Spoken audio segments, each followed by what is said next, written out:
Last question समझ में आया? एक्सिस ऑफ सिमेट्री तो जल्दी में बताएं, लेकिन बस काम क्या है कि आप फिशर में कन्वर्ट कर दीजिए और उसके बाद एक्सिस ऑफ सिमेट्री आपको समझ में आ जाएगा। मीजो में एक्सिस ऑफ सिमेट्री नहीं था, लेकिन कायरल वाला जो था उसमें एक्सिस ऑफ सिमेट्री था। ठीक है, जेड एक्सिस के अबाउट आपने रोटेट किया। C2 और C6 ये सब समझ में आ रहा था? ठीक है, बेंजीन में 6 फोल्ड एक्सिस ऑफ सिमेट्री मतलब 60-60 का रोटेशन कर रहे हैं और बार बार रिपीट कर रहा है। ठीक है, तो एक्सिस ऑफ सिमेट्री भी एक ही सवाल पूछा गया ITR सेक्शन में, तो उसको आप कर ले जाएंगे, उसमें कोई दिक्कत नहीं। ठीक है, तो सभी क्वेश्चन अटेम्प्ट कर लीजिएगा। इसके बाद हम लोग हेडिंग डालते हैं कन्फर्मेशनल आइसोमरिज्म।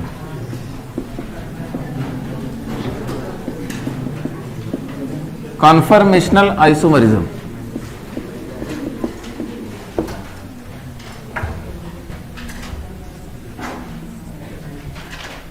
कन्फर्मेशनल आइसोमरिज्म इसमें लिखिए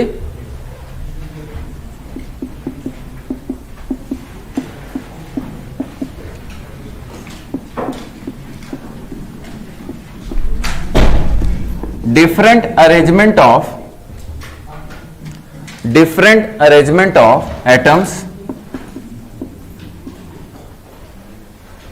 different arrangement of atoms that can be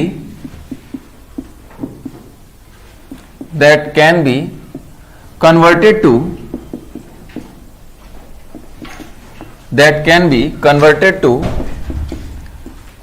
one another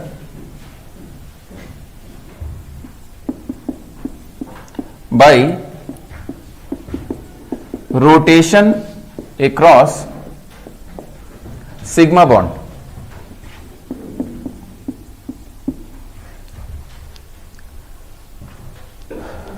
Different arrangement of atoms that can be converted to one another by rotation across sigma bond.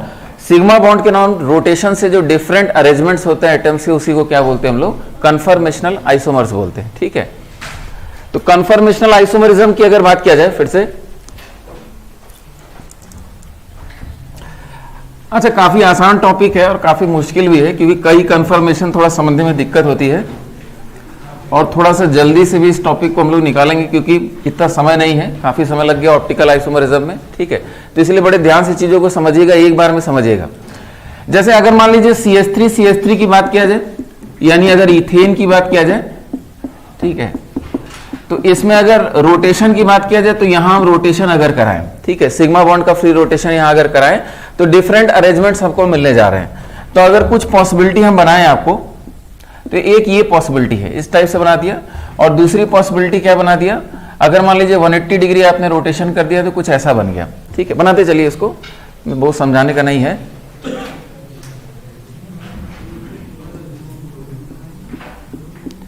बातचीत नहीं करिए।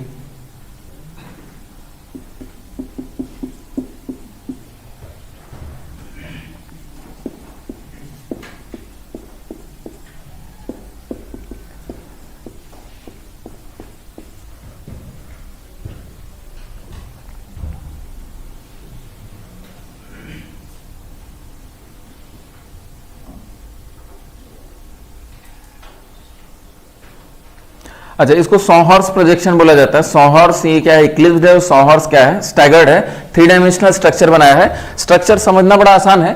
ठीक है, स्ट्रक्चर की अगर बात करें तो आपने टेट्राहेड्रल स्ट्रक्चर इमेजिन किया ही था। टेट्राहेड्रल स्ट्रक्चर क्या था? ये आपका कार्बन हो गया, सपोज ऊपर क्या हो गया? हाइड्रोजन हो गया, R1 R2 R3 हो गया।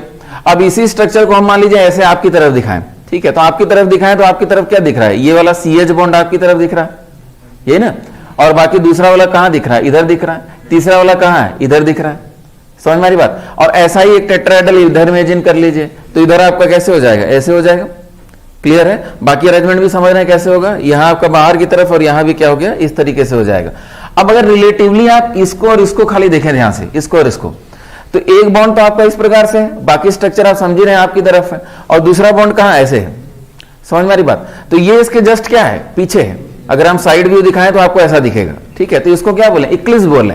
अगर एक बॉन्ड एक के पीछे है तो बाकी बॉन्ड भी क्या होंगे? पीछे ही होंगे। समझ में आ रही बात? क्योंकि सिमेट्री है। ठीक है, तो ये बॉन्ड इसके क्या है? पीछे है, तो ये हमने क्या बनाया है? इक्लिप्स बनाया है। और इसी को अगर मान लीजिए हम रोटेट करें, तो हम रोटेट कर रहे हैं, इसको ऐसे घुमा रहे हैं, ऐसे घुमा रहे हैं। ठीक है, इसको आपने फिक्स कर दिया, यहाँ फ्री रोटेशन, तो ये आपका यहां चला गया। अब ये क्या हो गया? 180 डिग्री अपार्ट हो गया। तो 180 डिग्री अपार्ट हो गए, तो ये क्या हो गया आपका, स्टैगर्ड हो गया। इक्लिप्स से कहां पहुंच गए, स्टैगर्ड पे पहुंच गए। अगर ये हाइड्रोजन इसके 180 डिग्री अपोजिट है तो बाकी दोनों हाइड्रोजन क्या होंगे, 180 डिग्री अपोजिट ही होंगे। समझ में आ रही बात? तो यहां आपको सोचने की जरूरत नहीं, ये इसके अपोजिट हो जाएगा या जिसके भी अपोजिट जो होगा, ठीक है, ये इसके अपोजिट हो जाएगा 180 डिग्री। हमको यहां एकदम क्लियरली समझ में आ रहा है कि ये क्या है, 180 डिग्री अपोजिट है, ठीक है। तो ये आपका क्या है, सॉहर्स प्रोजेक्शन। लेकिन हम लोग क्या करते हैं, हम लोग इस प्रोजेक्शन की बात नहीं करते हैं, हम लोग इसको व्यू करेंगे। हाँ बताइए, रोटेशन कैसे होता है ये बताइए, क्यों होता है, ये तो बड़ा मुश्किल है समझाना। भाई सिग्मा बॉन्ड है ना, यहां क्या है, सिग्मा बॉन्ड है, ये आपका क्या है, सिग्मा बॉन्ड है। और सिग्मा बॉन्ड के अलावा क्या होता है, हेड ऑन ओवरलैप होता है। हेड ऑन ओवरलैप होता है तो चीजों को, अगर मान लीजिए ओवरलैप है, आप यहां रोटेट कर रहे हैं तो क्या ओवरलैप अफेक्टेड हो रहा है, ओवरलैप अफेक्टेड नहीं हो रहा है, तो चीजें रोटेट करती रहती है। समझ में आ रही बात? और पाई बॉन्ड है तो पाई बॉन्ड के अराउंड रिस्ट्रिक्टेड रोटेशन है, रोटेशन नहीं होता है, ठीक है। तो डिफरेंट रोटेशन, रूम टेम्परेचर पे इतनी एनर्जी मिलती है कि रोटेशन होता रहता है। समझ में आ रही बात? अच्छा अब जरा समझा जाए, इसको हम यहां से व्यू करेंगे, ठीक है, हमारे लिए और आसान डायग्राम होना चाहिए। यहां से व्यू किया तो ये आपका फ्रंट कार्बन है, ये आपका क्या है, बैक कार्बन है। तो आपको कैसा दिखेगा, अच्छा फ्रंट कार्बन को हम लोग पॉइंट से इंडिकेट करेंगे और बैक कार्बन को हम लोग सर्किल से रिप्रेजेंट करेंगे, ठीक है। तो फ्रंट कार्बन को आपने पॉइंट से देखा, इससे क्या अटैचमेंट है, 3 अटैचमेंट हमको दिख रहा है। और बैक कार्बन जो सर्किल से रिप्रेजेंट किया उससे क्या अटैचमेंट है, ये भी 3 अटैचमेंट है। यहाँ आपका हाइड्रोजन हो गया, हाइड्रोजन, यहाँ आपका हाइड्रोजन, ये आपका हाइड्रोजन और ये आपका हाइड्रोजन हो गया, ठीक है। तो आप ये 2 डायमेंशन में इसको बना दिए, ये 2 डायमेंशन में बना दिए। यहां से आप व्यू कर रहे हैं तो 1 के पीछे 2 नहीं दिख रहा है, जिसको सर्किल से रिप्रेजेंट किया है। समझ में आ रही बात? तो ये प्रोजेक्शन क्या हो गया, न्यूमैन प्रोजेक्शन, न्यूमैन प्रोजेक्शन, ठीक है, बनाते चलिए न्यूमैन प्रोजेक्शन। और ये क्या हो जाएगा, ये आपका, ठीक है, फ्रंट वाला ऐसे पॉइंट से बना दिया, इससे 3 अटैचमेंट है, हाइड्रोजन, हाइड्रोजन, हाइड्रोजन, और इसके जस्ट अपोजिट आपको हाइड्रोजन इस प्रकार से दिखेगा। और ये आपका न्यूमैन प्रोजेक्शन हो गया स्टैगर्ड फॉर्म।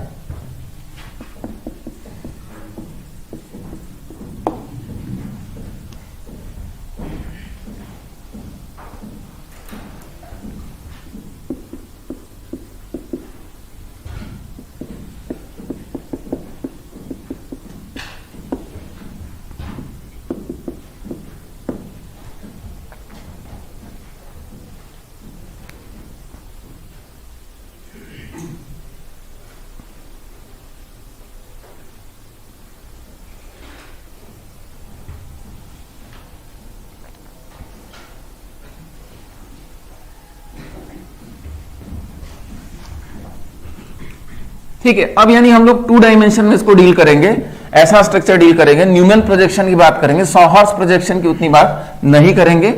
उसको आपने कार्बन कार्बन की एक्सिस के लॉन्ग व्यू करके ऐसा स्ट्रक्चर बना लिया।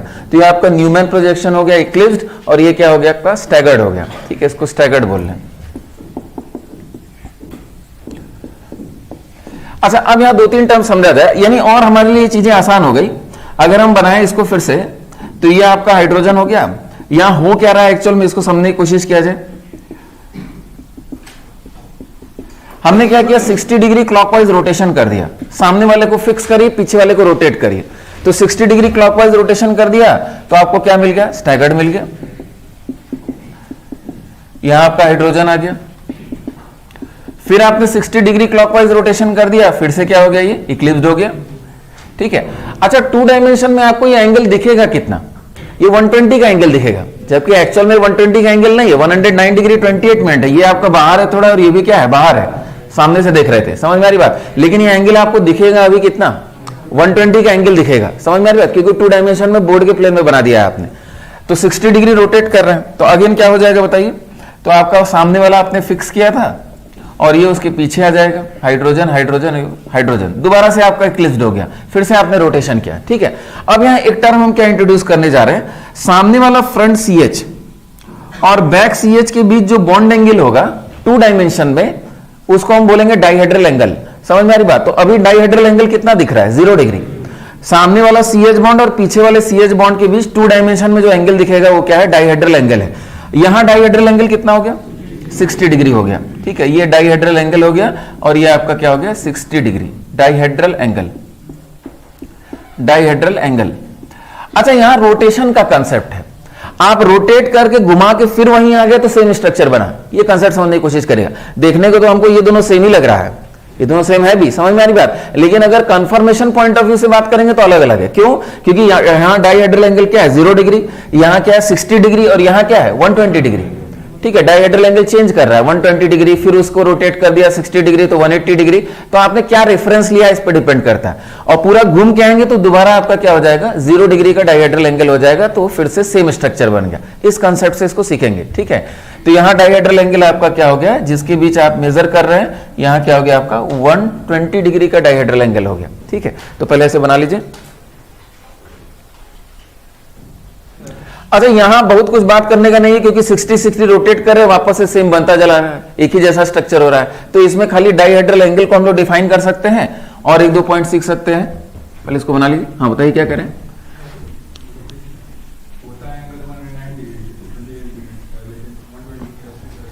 देखिए इस चीज को समझने की कोशिश करिए कि ये बॉन्ड एक्चुअल में कहां है। ये ऐसा है, बाहर की तरफ है ना, आपकी तरफ, और ये कहां है आपकी तरफ है। टेट्राहेड्रल ज्योमेट्री था ना, सामने से देख रहे थे। तो एंगल एक्चुअल में 3 डायमेंशन में तो क्या है 109 डिग्री 28 मिनट है, लेकिन बना कहां रहे, कॉपी के प्लेन में बना रहे। तो कॉपी के प्लेन में क्या दिखेगा 120, सिमेट्रिकल है ना, तो सिमेट्रिकल 3 पॉइंट्स है, तो एंगल बीच में क्या हो जाएगा 120 का। ठीक है, तो हम लोग 2 डायमेंशन के हिसाब से इसको डील कर रहे हैं।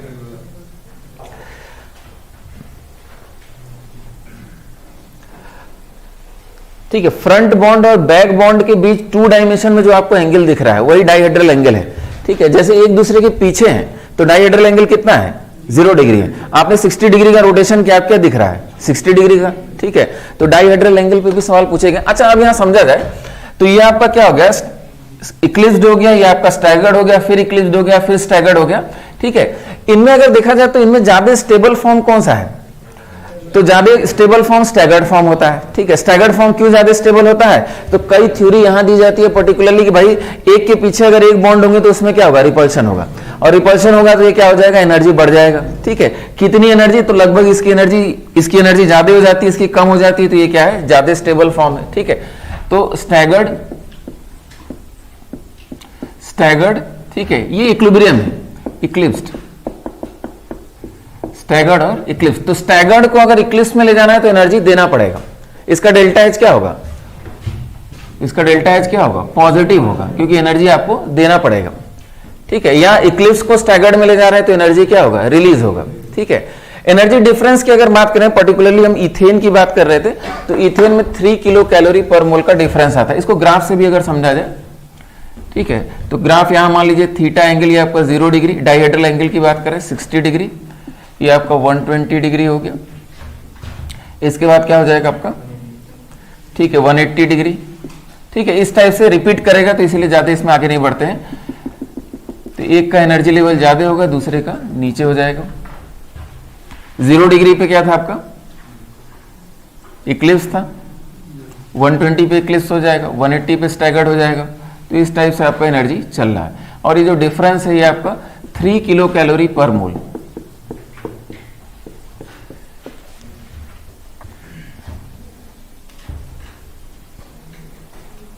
3 किलो कैलोरी पर मोल।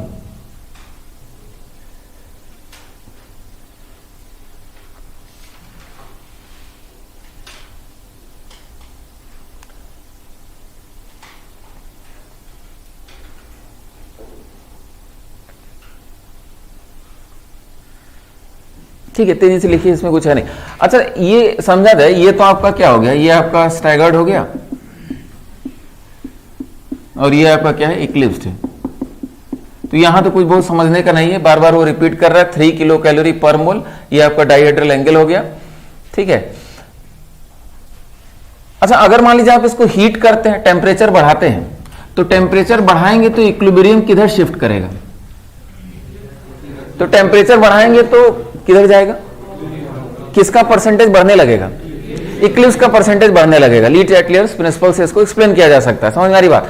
तो एज द टेम्परेचर इंक्रीजेस, लेकिन इन जनरल किसका प्रोपोर्शन ज्यादा होगा, स्टैगर्ड ज्यादा होगा, इक्लिप्स बहुत कम होगा। समझ में आ रही बात, इक्लिप्स का परसेंटेज बहुत कम होगा, स्टैगर्ड ज्यादा होगा। लेकिन इस पॉइंट को लिख लिया जाए, as the temperature increases, as the temperature increases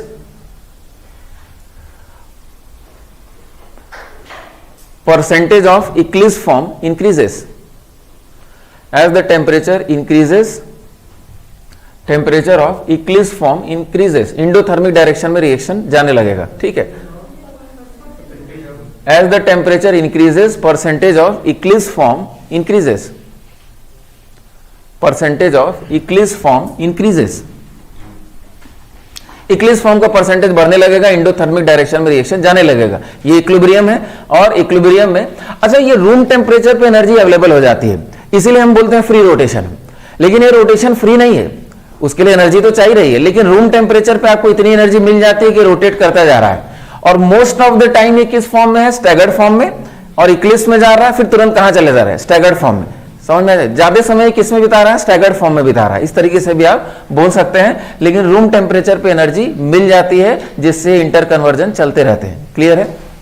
अच्छा, अब यहां एक और हम लोग डेफिनेशन इंट्रोड्यूस करते हैं, टॉर्सनल स्ट्रेन।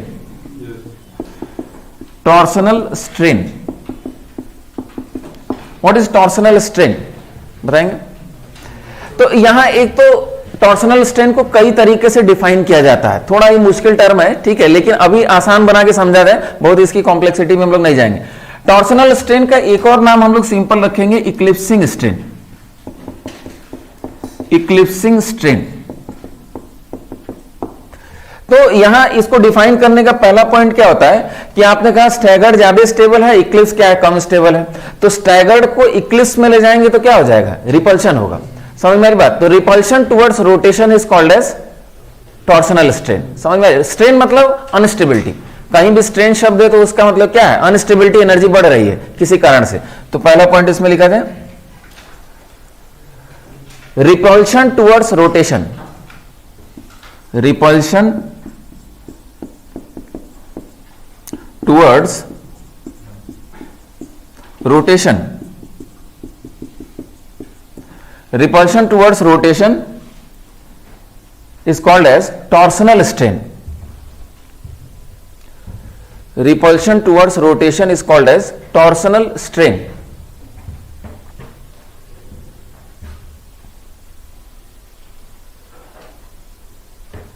इसको डिफाइन करने के और भी तरीके हैं। दो एटम जो तीन बॉन्ड से सेपरेटेड हैं, जिनमें आपस में रिपल्शन हो रहा है, उसको भी क्या बोलते हैं? टॉर्सनल स्ट्रेन बोलते हैं। दो बॉन्ड, दो एटम जो तीन बॉन्ड से सेपरेटेड है। समझ में आ रही बात? तो इसको भी लिख लेते हैं, लिखिए, और करके लिखिए। कोई ऐसी बहुत फिक्स डेफिनेशन नहीं, अलग अलग प्रकार से लोग समझते हैं इसको, ठीक है। और करके लिखिए, repulsion between atoms separated by three bonds. Repulsion between atoms separated by three bonds is called as torsional strain. तो टॉर्सनल स्ट्रेन को दो प्रकार से हम लोग समझ रहे हैं। क्या? जैसे फिर से समझने की कोशिश करिए कि इक्लिप्सिंग आई, तो इक्लिप्सिंग आई तो क्या हुआ? रिपल्शन हुआ। समझ में आ रही बात? फिर से इसको समझिए कि भाई एक के पीछे एक बॉन्ड आ गया तो क्या हुआ? रिपल्शन हुआ। अब ये रिपल्शन किसका है? जैसे पूछे कि ये रिपल्शन किसका हो रहा है, तो एक तो हम ये डिफाइन कर सकते हैं कि भाई ये कार्बन ये हाइड्रोजन के बीच जो इलेक्ट्रॉन क्लाउड है, और ये कार्बन ये हाइड्रोजन के बीच जो इलेक्ट्रॉन क्लाउड है, इनका रिपल्शन है। एक ये बोल सकते हैं। दूसरा बोल सकते हैं कि ये जो एटम है इसका जो अपना इलेक्ट्रॉन क्लाउड है, यहां जो एटम है इसका अपना इलेक्ट्रॉन क्लाउड है, उसका साइज है, वो आपस में रिपल्शन कर रहा है। ठीक है, किस रिपल्शन को हम टॉर्सनल स्ट्रेन बोल रहे हैं? तो यहां कोई क्लियर कट बात यहां नहीं है। समझ में आ रही बात? एक डेफिनेशन ये है कि भाई इन एटम्स का रिपल्शन क्या है? टॉर्सनल स्ट्रेन है। दूसरी बात ये है कि भाई इक्लिप्सिंग होने पे क्या होता है? इलेक्ट्रॉन क्लाउड का रिपल्शन होने लगता है, बॉन्डेड इलेक्ट्रॉन क्लाउड का रिपल्शन होने लगता है, उसको लोग टॉर्सनल स्ट्रेन बोलते हैं। या कुछ लोग अलग तरीके से इसको समझते हैं कि repulsion towards rotation is called as torsional strain. समझ में आ रही बात? लेकिन कोई पूछे कि टॉर्सनल स्ट्रेन कहां हो रहा है, अगर सीधे सीधे कोई पूछे कि इसमें टॉर्सनल स्ट्रेन है कि इसमें है, तो हम लोग बोलेंगे जब इक्लिप्सिंग होती है तब टॉर्सनल स्ट्रेन होता है। समझ में आ रही बात? तो इसमें क्या है? टॉर्सनल स्ट्रेन है, इसमें टॉर्सनल स्ट्रेन नहीं है, अगर सीधा सीधा ऐसा सवाल पूछता है। ठीक है, लेकिन टॉर्सनल स्ट्रेन क्या है? एक प्रोसेस है, repulsion towards rotation is called as torsional strain. अच्छा, अब यहां क्या है कि इनके बीच जो एनर्जी बैरियर आ गया उसको टॉर्सनल एनर्जी बोला जाता है। टॉर्सनल एनर्जी मतलब क्या हो गया? Energy difference between the staggered and eclipse form is called as torsional energy. लिख लीजिए, टॉर्सनल एनर्जी लिखिए।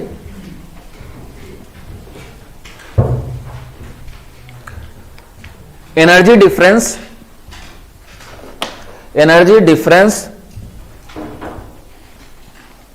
Between staggered and eclipsed, energy difference between staggered and eclipsed, रुक जाइए, एनर्जी डिफरेंस बिटवीन, नए टर्म्स आगे इंट्रोड्यूस करेंगे, ब्यूटेन का conformation बनाएंगे तो कुछ और बातें भी करेंगे, ठीक है। Energy difference between staggered and eclipsed is called as torsional energy. Energy difference between staggered and eclipsed is called as torsional energy. तो यहां टॉर्सनल एनर्जी कितना है, 3 किलो कैलोरी पर मोल। ये आपका इथेन की बात हो गया। अच्छा, इथेन की बात कर लिया। आगे बढ़ने से पहले अभी कुछ और टर्म्स भी आएंगे। हाँ बताइए।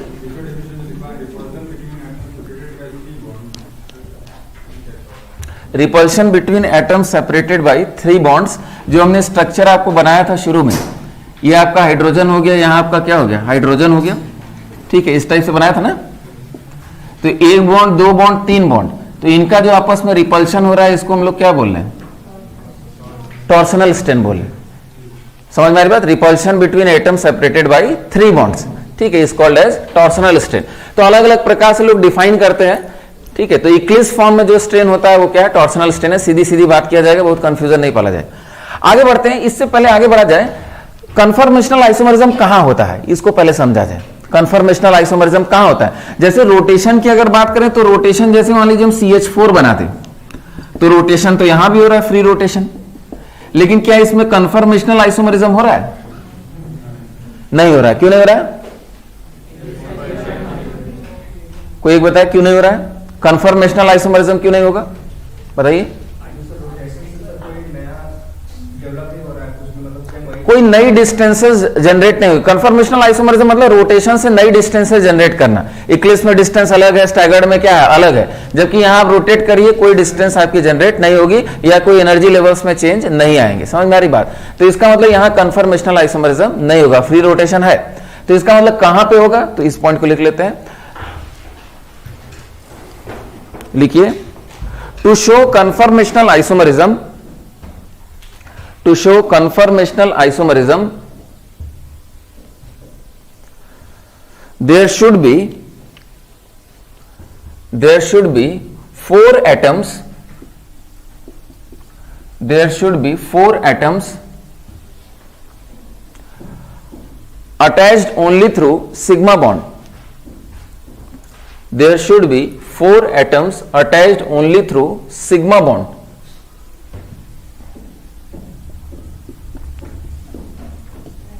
There should be 4 atoms attached only through sigma bond. ऐसा सिस्टम हम खोजेंगे।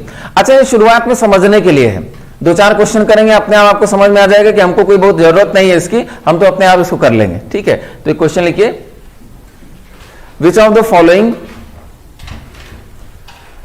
following will show conformational isomerism?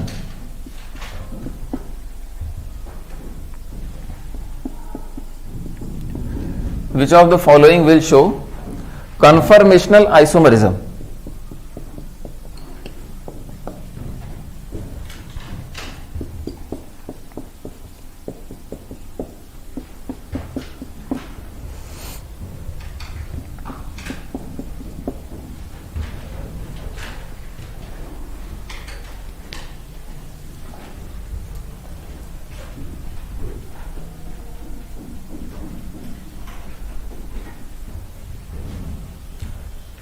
ठीक है, तो जल्दी से कर लेते हैं। क्या CH4 में कन्फर्मेशनल आइसोमरिज्म है, नहीं है, ठीक है। फ्री रोटेशन है, लेकिन कोई रिलेटिव चेंज इन डिस्टेंसेस आप प्रोड्यूस नहीं कर पाएंगे, ठीक है। Relative change in distance geometrical isomerism वाला नहीं। ज्योमेट्रिकल आइसोमरिज्म में वो क्या थे, नॉन आइसोलेबल थे, ये इक्विलिब्रियम है, एक दूसरे में कन्वर्ट हो रहे हैं। समझ में आ रही बात। सॉरी, ज्योमेट्रिकल आइसोमर्स क्या थे, आइसोलेबल थे, ये क्या है, नॉन आइसोलेबल है। समझ में आ रही बात, ये आपस में इक्विलिब्रियम चल रहा है, नॉन आइसोलेबल है, तो इसमें कोई रिलेटिव चेंज इन डिस्टेंस नहीं, इसमें कन्फर्मेशनल आइसोमरिज्म नहीं होगा। H2O2 तो H हो गया, O हो गया, O हो गया, H हो गया। ये तो शुरुआत में समझने के लिए होता है कि A B C D, यहां सेम डिफरेंट का कोई मतलब नहीं। आप यहां रोटेशन करेंगे तो यहां कन्फर्मेशनल आइसोमरिज्म होगा। कैसे, जरा बताइए।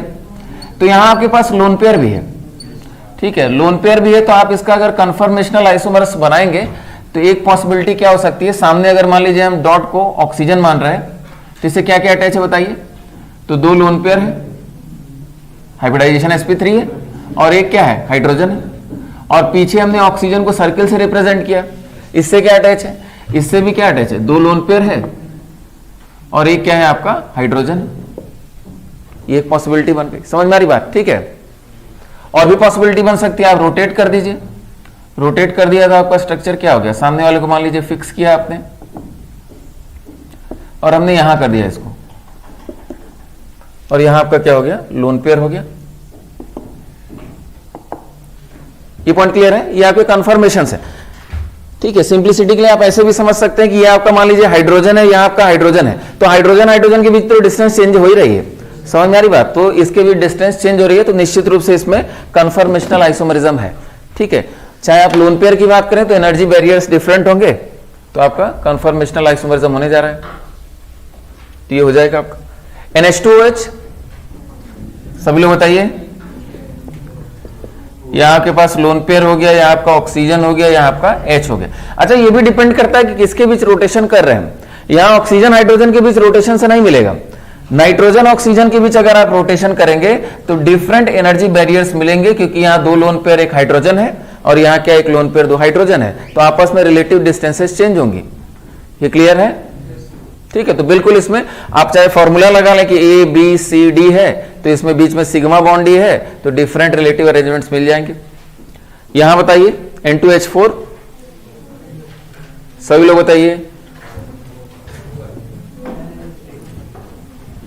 N2H4, तो N2H4 हो जाएगा, यहां आपका N हो गया, यहां आपका H हो गया, H हो गया, यहां भी H, और यहां भी आपका क्या है, लोन पेयर है,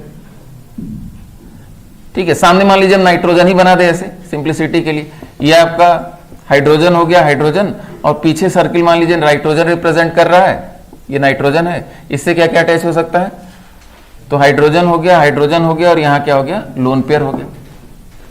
आप इसको रोटेट करते जाएंगे, डिफरेंट आपको एनर्जी बैरियर्स मिलेंगे, ठीक है, और रिलेटिव चेंज इन डिस्टेंस आपको मिलेगा, तो बिल्कुल इसमें हो जाएगा। तो ABCD वाला फॉर्मूला भी आप लगा सकते हैं। A और B क्या है, कैसे,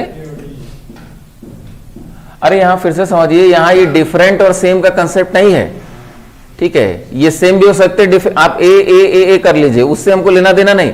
हम यहां रोटेट कर रहे हैं और हमको डिफरेंट डिस्टेंसेस मिल रहे हैं, हाइड्रोजन हाइड्रोजन के बीच, हाइड्रोजन लोन पेयर के बीच, और एनर्जी चेंज करेगी। भाई सबको सबके पीछे बना दीजिए तो क्या हो जाएगा, एनर्जी बढ़ जाएगी, ठीक है, कम हो जाएगी, बढ़ जाएगी, तो डिस्टेंसेस चेंज हो रही है, इसका मतलब क्या है, कन्फर्मेशनल आइसोमरिज्म ये शो करेगा।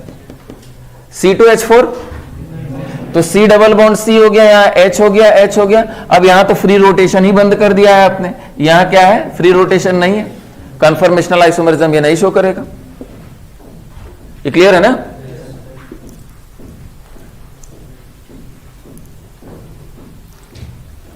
और देखा जाए,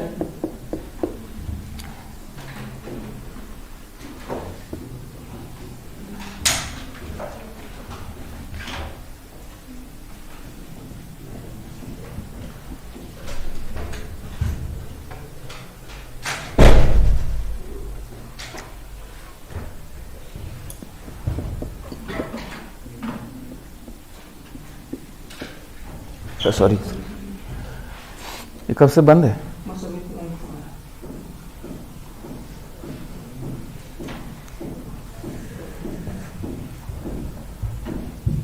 ये बताइए, E और F,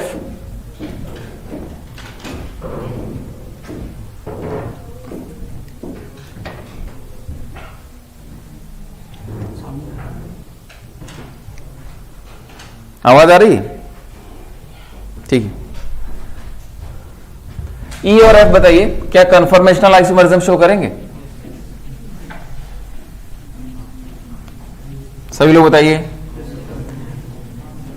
बिल्कुल ये कन्फर्मेशनल आइसोमरिज्म शो करेंगे, और इनफैक्ट E और F आपस में कन्फर्मेशन ही है।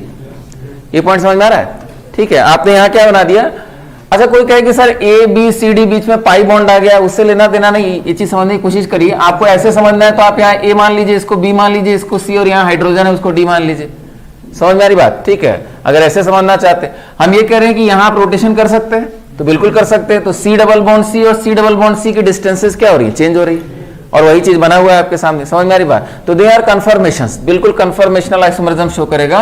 और E and F are conformations. E और एफ क्या है, ये बेसिकली कन्फर्मेशनल आइसोमर्स ही है, कन्फर्मर्स ही है।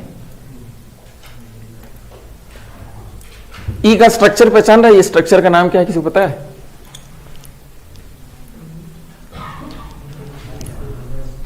बताएंगे?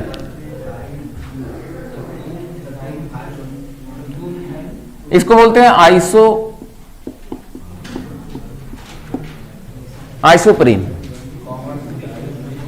आइसोप्रीन को पॉलीमराइज करते हैं तो क्या बनता है? Natural rubber. इसको पॉलीमराइज करेंगे तो ये आपका नेचुरल रबर।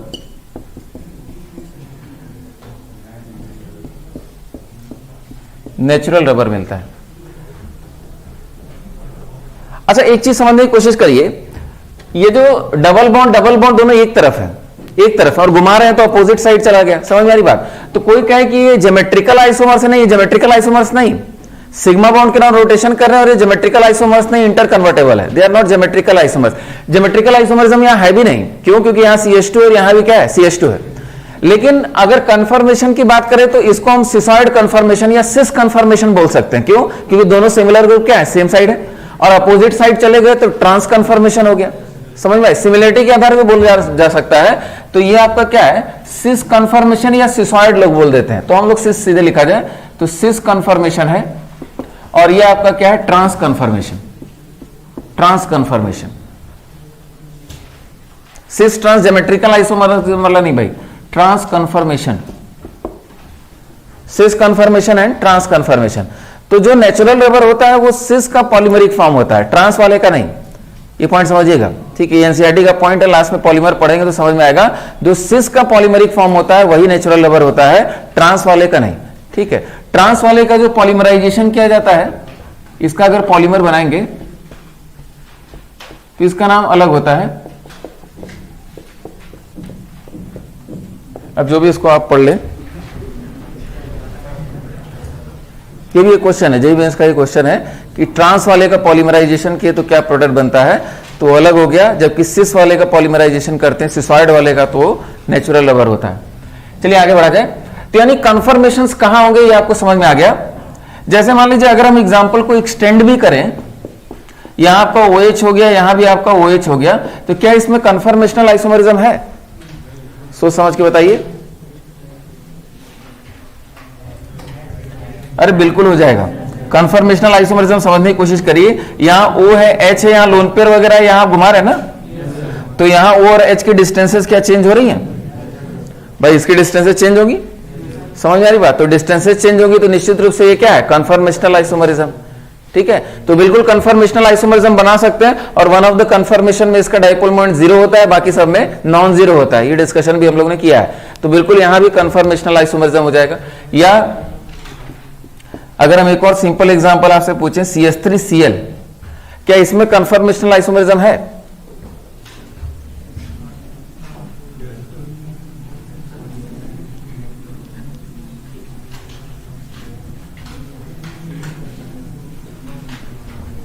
सभी लोग बताइए। नहीं होगा, क्यों?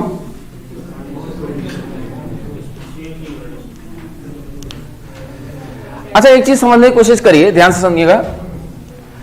कन्फर्मेशनल आइसोमर्स मतलब क्या हुआ कि एनर्जी बैरियर्स आएंगे, ठीक है? कोई कम एनर्जी वाला होगा, कोई ज्यादा एनर्जी वाला होगा, ठीक है? और डिस्टेंसेस चेंज की बात हम लोग कर रहे थे। जैसे अगर यहां CH3Cl को आप डायरेक्टली देखेंगे तो ऐसा नहीं समझ में आएगा कि इसमें कन्फर्मेशंस है। लेकिन और ध्यान से अगर समझने की कोशिश करेंगे तो यहां आपका कार्बन हो गया, यहां क्लोरीन हो गया, यहां आपका हाइड्रोजन हाइड्रोजन हाइड्रोजन, इसमें कन्फर्मेशनल आइसोमरिज्म तो नहीं समझ में आ रहा है। लेकिन जैसे ही आप यहां 3 लोन पेयर बनाएंगे तब आपको समझ में आएगा कि हाँ, यहां अगर आप रोटेट कर रहे हैं तो लोन पेयर से रिलेटिव डिस्टेंसेस चेंज होने जा रही है। अब कोई कहे लोन पेयर काउंट करेंगे कि नहीं करेंगे? बिल्कुल करेंगे भाई। अगर आप समझने की कोशिश करिए कि भाई सभी अगर एक दूसरे के पीछे आ जाएंगे तो एनर्जी क्या हो जाएगी, बढ़ जाएगी। और लोन पेयर बीच में बनाएंगे तो एनर्जी क्या हो जाएगी, घट जाएगी। तो ये चेंजेस होने लगेंगे भाई, रोटेशन हो रहा है, रिलेटिव चेंज इन डिस्टेंसेज आ रही है, एनर्जी बैरियर्स आ रहे हैं, तो वही तो क्या है, कन्फर्मेशनल आइसोमरिज्म। तो यहां रोटेट करेंगे तो निश्चित रूप से कन्फर्मेशनल आइसोमरिज्म होगा, ठीक है? हाइड्रोजन और पीछे वाला क्या देख लीजिए, लोन पेयर देख लीजिए, हाँ, सिर्फ यहाँ हाइड्रोजन रहता तब नहीं, समझ में आ रही बात, तब उसके पास ना लोन पेयर है ना कुछ है, समझ में आ रही, रोटेट करेंगे तो वही रहेगा, कोई एनर्जी बैरियर नहीं आएगा। तो इसका मतलब ये भी आपको पॉइंट समझ में आ गया कि कन्फर्मेशनल आइसोमरिज्म कहां होता है, चार एटम्स सिर्फ सिग्मा बॉन्ड से अगर जुड़े हो तो वहां कन्फर्मेशनल आइसोमरिज्म होता है। सुपरफिशियली समझने के लिए मैक्सिमम क्वेश्चंस हो जाते हैं, लेकिन और उसको ध्यान से समझा आपने तो रोटेशन से different relative change in distances, मतलब डिफरेंट एनर्जी बैरियर्स आएंगे, तो वो क्या है, कन्फर्मेशनल आइसोमरिज्म है। क्लियर है? इसके बाद देखा जाए, अगला क्वेश्चन लिखिए, draw the important conformations of, draw the important conformations of N-butane, draw the important conformations of N-butane across C2C3, N-butane across C2C3, C2C3 ऐसे लिख सकते हैं। अच्छा, N-butane क्या हो गया, मिथ, इथ, प्रो, ब्यूट, नंबरिंग कर दिया, ये आपका 2 हो गया, ये आपका 3 हो गया। हमने C2C3 के बीच बात किया, मतलब ये। अच्छा, 2 से क्या क्या अटैच है, 2 हाइड्रोजन और एक क्या है, मिथाइल ग्रुप। और यहां क्या अटैच है, यहां भी 2 हाइड्रोजन और एक क्या है, मिथाइल ग्रुप। यानी यहां रोटेशन के अराउंड कर रहे हैं और हम इसमें डिफरेंट कन्फर्मेशंस की बात करना चाह रहे हैं। तो एक बार हम बता रहे हैं, फिर उसके बाद अपने से आप बना लीजिएगा इसको। कहां से शुरू किया जाए, तो सबसे पहले 2 की बात किया जाए, ठीक है। 2 को हम आगे बनाएंगे, सामने वाला पॉइंट किसको रिप्रेजेंट कर रहा है, 2 को रिप्रेजेंट कर रहा है, और पीछे वाला सर्किल 3 को रिप्रेजेंट कर रहा है। तो 2 से क्या क्या अटैचमेंट है बताइए, तो एक आपका CH3H और ये आपका क्या है, H है, ऐसे बना लिया। पीछे हम शुरू करें तो यहां भी CH3H और H है, ठीक है। हमने एक के पीछे एक बना दिया, इक्लिप्स्ड हो गया। फिर आपने 60 डिग्री क्लॉकवाइज रोटेशन कर दिया, सामने वाले को फिक्स किया आपने, ठीक है। ये आपका CH3 हो गया, ये आपका बीचों बीच आपको दिखेगा CH3H और यहां क्या हो गया, H। फिर से 60 डिग्री क्लॉकवाइज रोटेशन किया, ठीक है। आप एक बार बना लीजिए रोटेट करके, थोड़ा सा स्पेस वगैरह छोड़िएगा।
कितने लोगों ने सेकंड क्वेश्चन का 20 निकाल लिया था, पिछले क्लास में होमवर्क दिए थे 20, हाथ उठाइए। 5-6 लोग हैं, उसमें कुछ करना नहीं था, 4 आप स्ट्रक्चर बना दिए होते तो आपको 20 दिख जाता। एक स्ट्रक्चर ऐसा दिखता जिसमें 3 कायरल सेंटर अनसिमेट्रिकल 2 की पावर 3 हो जाता, 8 हो जाता। एक स्ट्रक्चर ऐसा दिखता कि बीच में ब्रोमीन अगल बगल मिथाइल या बीच में क्लोरीन अगल बगल मिथाइल, उसके आइसोमर्स कितने निकालते, 4 निकालते। ज्योमेट्रिकल आइसोमर्स बनाना था और उसका मिरर इमेज बनाना था। काफी आसान क्वेश्चन था, अगर अटेम्प्ट करते तो आसानी से। बाकी सब में आपको 2-2 कायरल सेंटर दिखते, अनसिमेट्रिकल 4-4 हो जाता।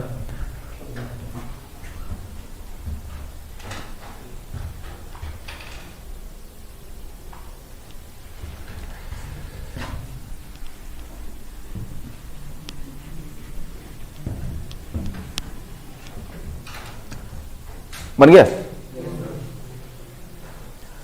ठीक है, तो आइडिया क्या है कि आपने सामने वाले को फिक्स किया, पीछे वाले को रोटेट कर रहे हैं, और रिलेटिव चेंज इन डिस्टेंसेस और डिफरेंट अरेंजमेंट्स आ रहे हैं, उनकी बात कर रहे हैं, यही कंफर्मेशन है।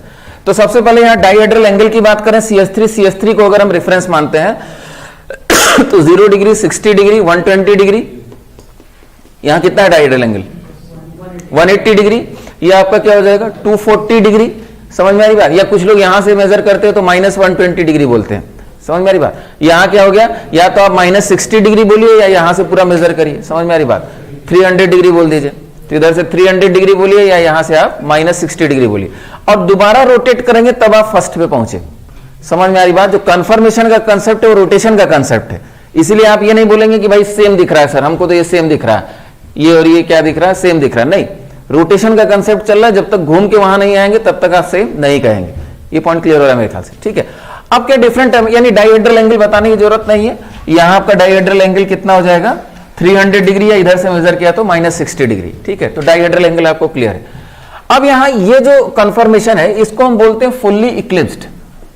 फुल्ली इक्लिप्स्ड, या एक और नाम इसका होता है फुल्ली इक्लिप्स्ड या सिन पेरीप्लेनर। सिन पेरीप्लेनर मतलब सब एक दूसरे के अगर पीछे हैं और ये वाला फॉर्मेट अगर है, ठीक है, तो इसको सिन पेरीप्लेनर अरेंजमेंट बोल दिया जाता है, ठीक है। इसमें अगर देखा जाए इसको, तो एक डेफिनेशन क्या आती है कि इक्लिप्स फॉर्म से 60 डिग्री का अगर रोटेशन करते हैं, ध्यान सुनिएगा, इक्लिप्स फॉर्म से 60, अब वो पार्शली इक्लिप्स्ड है कि फुल्ली इक्लिप्स्ड है उससे मतलब नहीं, इक्लिप्स फॉर्म से 60 डिग्री रोटेशन पे जो आता है वो गॉच होता है। समझ में आ रही बात? तो इक्लिप्स फॉर्म से 60 डिग्री का आपने रोटेशन किया तो ये फॉर्म क्या है, गॉच फॉर्म है। ये सब लिख लेंगे हम लोग अभी। गॉच, या इसको एक और नाम दे दिया जाता है स्क्यू, ठीक है, या और भी नाम होते हैं, उसको छोड़ दिया जाए। तो गॉच फॉर्म आप याद रखेंगे तो गॉच फॉर्म से हमारा काम चल जाएगा। गॉच फॉर्म होता है, तो what is gauche form, 60 degree rotation from eclipsed is called as gauche. अभी लिखा जाएगा नीचे अलग से। यहां देखा जाए ये अगेन इक्लिप्स्ड हो गया, लेकिन इसको हम लोग पार्शली इक्लिप्स्ड बोलते हैं। क्यों? क्योंकि CS3 के पीछे CS3 नहीं है, ठीक है, तो इसको पार्शली इक्लिप्स्ड बोल दिया, पार्शली इक्लिप्स्ड। इसको बोला जाए तो ये आपका क्या है, एंटी फॉर्म। एंटी फॉर्म, ठीक है, या इसको हम बोलेंगे एंटी पेरीप्लेनर। एंटी पेरीप्लेनर, ये अगेन आपका क्या हो गया, पार्शली इक्लिप्स्ड हो गया, और ये आपका क्या हो गया, गॉच हो गया। ये आपका क्या हो गया, गॉच हो गया। रुकिए अभी बात करते ना। अच्छा, अब यहां एक कंफ्यूजन आता है कि भाई इक्लिप्स फॉर्म, तो इक्लिप्स फॉर्म इसमें कौन है, पार्शली इक्लिप्स, फुल्ली इक्लिप्स, सब क्या है, इक्लिप्स फॉर्म है। और दूसरा एक टर्म आता है स्टैगर्ड। तो स्टैगर्ड की अगर बात करें, स्टैगर्ड की अगर बात करें तो स्टैगर्ड दो फॉर्म में आएगा, एक आपका एंटी फॉर्म होता है, दूसरा क्या होता है, गॉच फॉर्म। दोनों ही स्टैगर्ड है। समझ में आ रही बात? दोनों ही स्टैगर्ड है, गॉच भी स्टैगर्ड है और क्या है, एंटी वाला भी स्टैगर्ड है। समझ में आ रही बात? तो दोनों को ही आप स्टैगर्ड बोल देंगे। स्टैगर्ड में कहीं कोई कंफ्यूजन मत रखिएगा। इक्लिप्स से 60 डिग्री रोटेशन किया तो वो क्या है, स्टैगर्ड है। अब वो एंटी हो सकता है या क्या हो सकता है, गॉच हो सकता है। ये पॉइंट समझ में आ रहा है? तो स्टैगर्ड एक जनरल टर्म है, उसमें कोई कंफ्यूजन नहीं पालिएगा, ठीक है। अब एक और पॉइंट लिख लेते हैं, 60 degree rotation from, 60 degree rotation from Eclipse, 60 degree rotation from Eclipse produces gotch, 60 degree rotation from eclipse produces gotch or skew conformation. 60 degree rotation from eclipse produces gotch or skew conformation. समझ में आई बात? गॉच या skew confirm, यानी मेरे ख्याल से कोई confusion नहीं। कोई स्टैगर्ड बोल दे वो भी ठीक है, एंटी बोल दे। एंटी क्या है बेसिकली, एंटी सब एक दूसरे के अपोजिट हो गया तो क्या हो गया, एंटी हो गया। एक स्पेशल फॉर्म हो गया जो सबसे स्टेबल माना जाता है कि एंटी फॉर्म सबसे स्टेबल होता है, क्योंकि बड़े ग्रुप्स क्या है, सब एक दूसरे के अपोजिट है, ठीक है। लेकिन हर जगह आप एंटी बोल पाए जरूरी नहीं है। जैसे मान लीजिए यहाँ C2H5 और यहाँ क्या है CS3 है, या सब एटम्स डिफरेंट है और पीछे भी सब डिफरेंट है, तो गॉच तो हर जगह चल जाएगा, स्टैगर्ड भी चल जाएगा, लेकिन एंटी हो सकता है हर जगह आप ना बोल पाए, समझ में आ रही बात? तो एंटी क्या है यहाँ कि सब एक दूसरे के अपोजिट है, तो ये क्या हो गया आपका एंटी हो गया, लेकिन हर कंफर्मेशन में आप एंटी नहीं बोल पाएंगे, ठीक है, यहां बोल लिया हम लोग ने। अच्छा, अब मेरे ख्याल से टर्म्स क्लियर हो गए। गॉच हो गया आपका पार्शियली इक्लिप्स्ड, एंटी पेरिप्लेनर, सिन पेरिप्लेनर, ये भी आपको क्लियर हो गया। इसके बाद अगर स्टेबिलिटी की बात किया जाए तो सबसे स्टेबल फॉर्म कौन सा होता है? तो सबसे स्टेबल फॉर्म आपका एंटी फॉर्म होता है, समझ में आ रही बात? उसके बाद आपका क्या हो जाएगा? गॉच, उसके बाद क्या हो जाएगा? पार्शियली इक्लिप्स्ड, पार्शियली इक्लिप्स्ड, और फिर उसके बाद क्या हो जाएगा? फुल्ली इक्लिप्स्ड, उसके बाद क्या हो जाएगा? फुल्ली इक्लिप्स्ड हो जाएगा।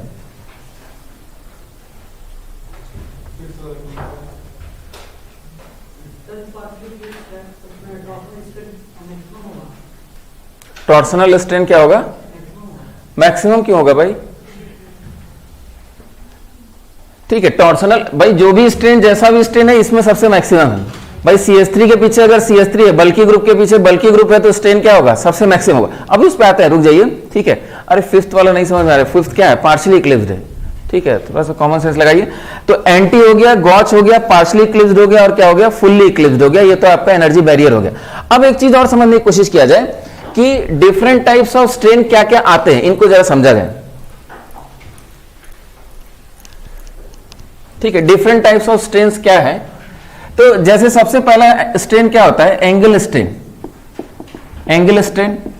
तो एंगल स्ट्रेन या इसको बेयर स्ट्रेन भी बोला जाता है, बेयर स्ट्रेन। सबसे पहले इन्होंने इसका हाइपोथेसिस दिया था।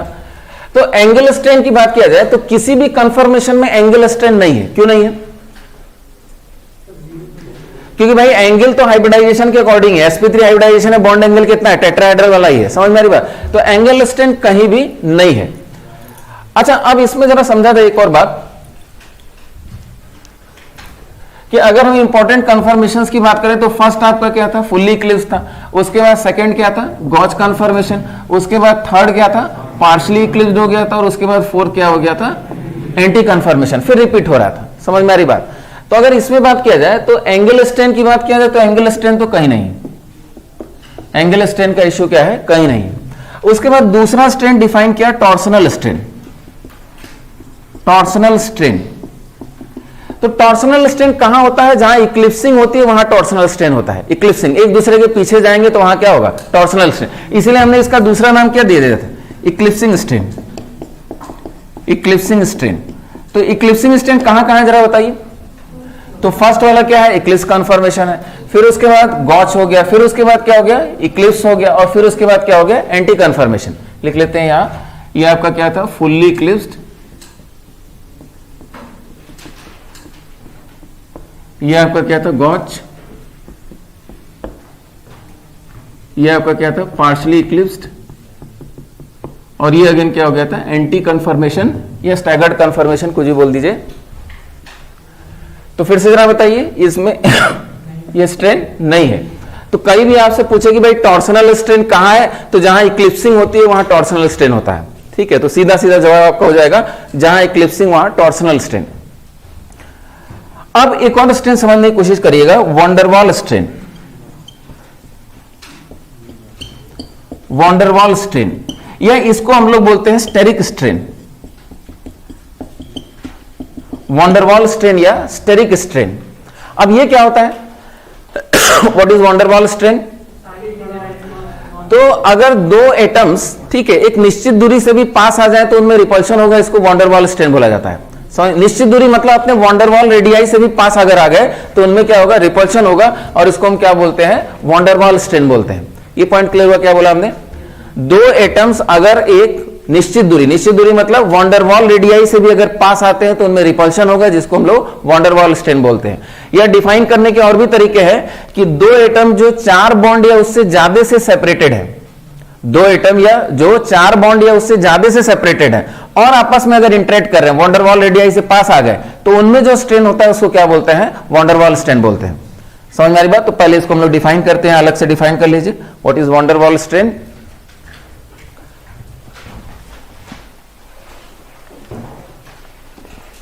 लिखिए, रिपल्सिव इंटरेक्शन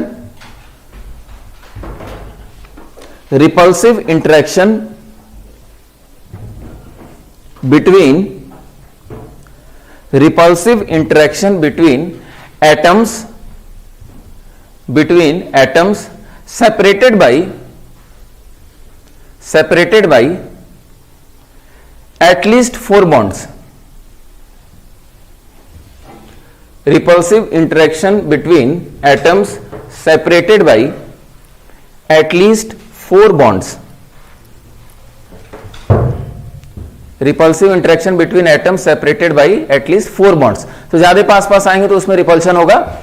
अब यहां एक चीज समझने की कोशिश करिए कि कार्बन हो गया, यहां कार्बन हो गया. अब इसको बनाइएगा नहीं, बस समझिए इस बात को. यहां हमने ए एटम बना दिया, यहां आपका बी एटम हो गया. तो हमने इनमें जो रिपल्शन था उसको क्या डिफाइन किया था? Torsional strain. इनमें जो रिपल्शन है उसको बोला टॉर्सनल स्ट्रेन.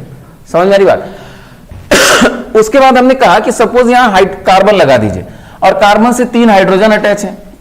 ठीक है, यहां क्या है? 3 हाइड्रोजन, और यहां भी कार्बन से क्या है? 3 हाइड्रोजन अटैच है. ध्यान समझने की कोशिश करिएगा. अब इन दोनों हाइड्रोजन में आपस में जो रिपल्शन होने लगा उसको क्या बोल रहे हैं? वॉन डेर वाल रिपल्शन बोल रहे हैं. ठीक है, 1 2 3 4 5 बॉन्ड से सेपरेटेड, और ये दोनों हाइड्रोजन क्या है? काफी पास पास आ जाते हैं और रिपल्शन करने लगते हैं. कब? जब इक्लिप्सिंग होती है. तो इक्लिप्सिंग होती है तो कार्बन कार्बन तो है ही है, लेकिन उससे जो अटैचमेंट होगा हाइड्रोजन का है, जो भी अटैचमेंट है वो भी क्या होंगे? काफी पास पास आ जाएंगे, और पास पास आ जाएंगे तो रिपल्शन होगा, और उसको क्या नाम देंगे? वॉन डेर वाल रिपल्शन या स्टेरिक रिपल्शन नाम दिया जाता है. ये स्टेरिक रिपल्शन कहां कहां होता है? तो जब इक्लिप्सिंग होगी तब भी रिपल्शन होगा उनके बीच, और उसको क्या नाम दिया? Van der Waals repulsion. जब ये रोटेट करते हैं 60 डिग्री क्लॉकवाइज रोटेट कर जाते हैं और गॉस कन्फर्मेशन बनाते हैं, तो गॉस में टॉर्सनल स्ट्रेन तो नहीं होता है, लेकिन अभी भी वॉन डेर वाल रिपल्शन होता है CH3 के इलेक्ट्रॉन क्लाउड का. पर्टिकुलरली उनका हाइड्रोजन हाइड्रोजन इंटरेक्ट करने लगता है, काफी पास आ जाते हैं. तो इसका मतलब समझने की कोशिश करिए. अच्छा, कब ये नहीं होगा? अच्छा, अभी CH3 के रेफरेंस में ही सोचना है. कब नहीं होगा? जब एकदम दूर होंगे. एकदम दूर मतलब एंटी फॉर्म में. एंटी फॉर्म में सफिशिएंट डिस्टेंस हो गई, अब वॉन डेर वाल रिपल्शन नहीं होगा. तो यहां फिर से जरा सोच समझ के बताइएगा, वॉन डेर वाल रिपल्शन कहां कहां है इसमें? तो van der Waals repulsion eclipse में तो होगा ही होगा, गॉच में भी होता है. इस चीज को समझने की कोशिश करिएगा. अगर हम यहां बना के इसको समझा दें, ठीक है, यहां आपका हाइड्रोजन हो गया, यहां आपका CH3 हो गया, यहां आपका CH3, यहां हाइड्रोजन, और इनमें ये जो रिपल्शन हो रहा है, ये रिपल्शन बेसिकली क्या है? Van der Waals repulsion. ठीक है, जी एडवांस का क्वेश्चन है कि भाई ये रिपल्शन क्या है? ऑप्शन सभी थे. टॉर्सनल स्ट्रेन है, वॉन डेर वाल रिपल्शन है, क्या है? तो ये बेसिकली क्या है? वॉन डेर वाल रिपल्शन है. It is not torsional. Torsional कब होगा? जब इक्लिप्सिंग होगी, तब हम टॉर्सनल स्ट्रेन की बात करेंगे. ठीक है, तो ये क्या हो गया आपका? Van der Waals repulsion. Van der Waals repulsion gauche में भी होता है. कब नहीं होता? जब एंटी हो जाएगा. तो गॉच में भी होगा और इक्लिप्स में भी होगा. तो यहां बताइए, यहां भी हो जाएगा, यहां नहीं होगा. एंटी कन्फर्मेशन में CH3 की इनफ डिस्टेंस हो गई कि वहां वॉन डेर वाल रिपल्शन जैसा रिपल्शन नहीं हो पाता. तो ये मेरे ख्याल से आपको क्लियर हो गया कहां कौन सा रिपल्शन है. तो एक बार फिर से समझ लिया जाए, सबसे स्टेबल कन्फर्मेशन कौन सा है? Anti conformation. तो उसमें एंगल स्ट्रेन नहीं है, इक्लिप्सिंग स्ट्रेन मतलब टॉर्सनल स्ट्रेन नहीं है, और स्टेरिक रिपल्शन मतलब वॉन डेर वाल रिपल्शन भी नहीं है. ठीक है, और गॉच कन्फर्मेशन, तो गॉच कन्फर्मेशन किसका? जब CH3 की बात करें. अच्छा, कोई कहे सर यहां HH होगा तब नहीं, तब यहां वॉन डेर वाल रिपल्शन नहीं होता है, क्योंकि उसका साइज इतना बड़ा नहीं होता है कि वो वॉन डेर वाल रिपल्शन करे. लेकिन CH3 हुआ तब इसके इलेक्ट्रॉन क्लाउड क्या होते हैं? काफी पास आ जाते हैं. क्लियर है मेरे ख्याल से. तो फिर से गॉच कन्फर्मेशन में कौन कौन से रिपल्शन है? एंगल स्ट्रेन नहीं है, इक्लिप्सिंग स्ट्रेन नहीं है, वॉन डेर वाल रिपल्शन है. CH3 का इलेक्ट्रॉन क्लाउड रिपेल कर रहा है. और यहां देखा जाए तो यहां आपका क्या क्या है? एंगल स्ट्रेन अभी भी नहीं है, लेकिन क्या है? टॉर्सनल स्ट्रेन भी है और वॉन डेर वाल रिपल्शन भी है. ठीक है, तो मेरे ख्याल से पॉइंट क्लियर हो गया. तो इस पे जो भी सवाल पूछे जाएगा आप कर ले जाएंगे.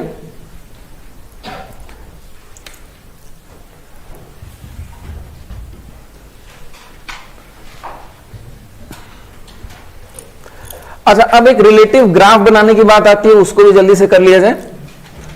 तो आप बताइए कितने एनर्जी लेवल्स थे? तो अगर आप रिलेटिव एनर्जी की बात करें तो एनर्जी लेवल्स कितने हो गए थे? बताइए. 4 एनर्जी लेवल्स हो गए थे. 4 एनर्जी लेवल्स हो गए थे. यहां आप डाइहेड्रल एंगल आपका 0 डिग्री हो गया, 60 डिग्री हो गया, 120 डिग्री, 180 डिग्री, 240 डिग्री और 300 डिग्री. अपने से बनाने की कोशिश करिएगा. 0 डिग्री पे क्या था? सबसे अनस्टेबल. यहां पे पहुंच गए। उसके बाद 60 डिग्री रोटेट किया तो गॉच कन्फर्मेशन, यहां पे पहुंच गए, ठीक है। फिर उसके बाद 120 रोटेट किया तो पार्शली इक्लिप्स पे पहुंच गए। 180 रोटेट किया एंटी कन्फर्मेशन, जो कि सबसे स्टेबल है। अब यही चीज रिपीट होगी।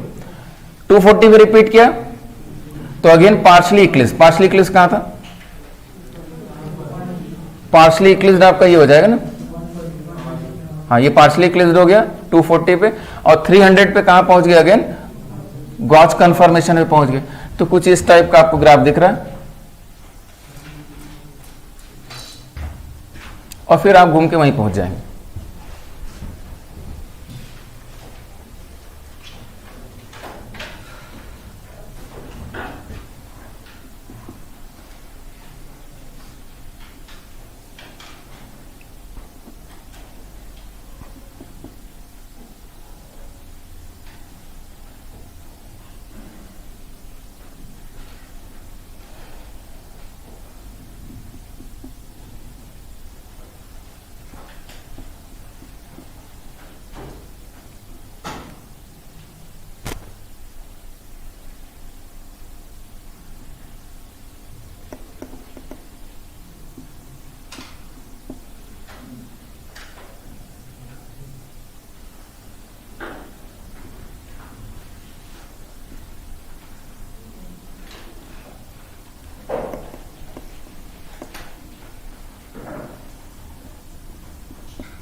एक बच्चे एक भी कर लीजिएगा। फर्स्ट ये था आपका मेरे ख्याल से, थर्ड और फिफ्थ ये था आपका, सिक्स्थ और सेकंड ये हो जाएगा, और ये क्या हो जाएगा? फोर्थ हो जाएगा।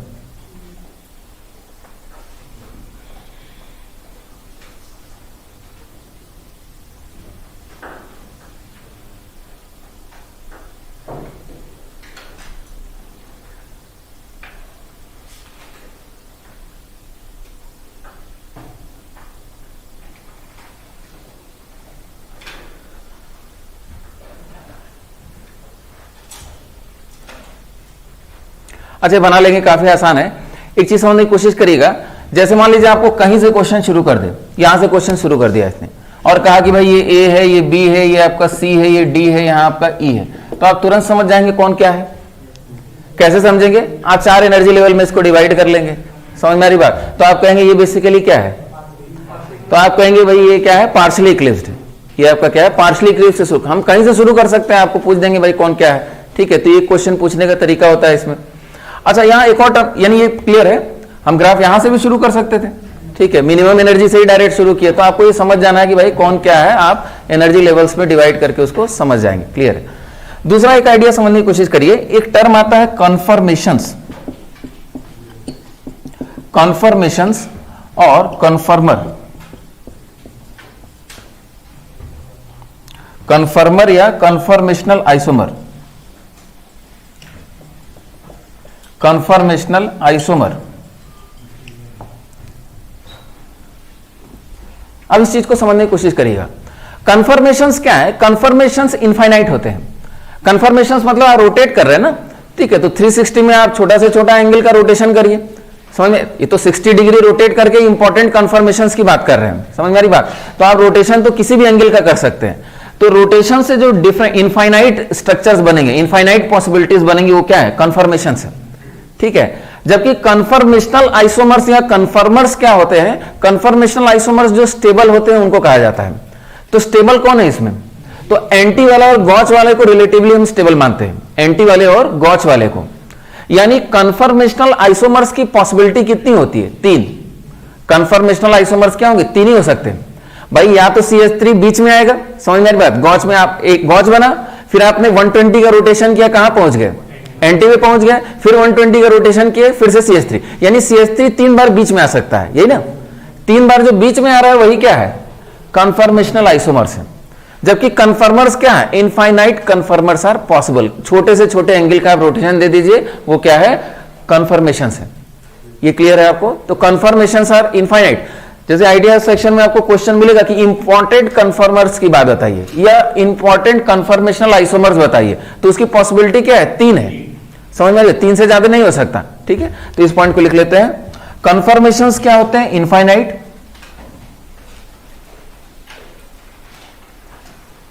कन्फर्मेशंस इनफाइनाइट होते हैं, और इसके नीचे लिख लीजिएगा stable conformations. Stable conformations,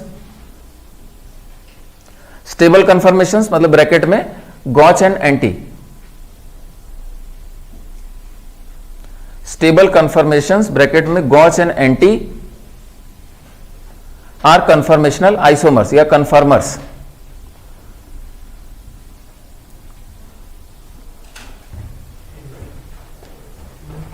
गॉच and anti are, तो यहां आंसर क्या होगा, इसमें मैं पॉसिबिलिटी क्या है, 3 ही हो सकता है। कन्फर्मेशनल आइसोमर्स क्या हो सकते हैं, 3 ही हो सकते हैं, मैक्सिमम पॉसिबिलिटी इतने की है, इससे ज्यादा नहीं हो सकते। क्लियर है? तो कन्फर्मेशंस क्लियर हो गया, कन्फर्मेशनल आइसोमर्स क्लियर हो गया आपको। ठीक है,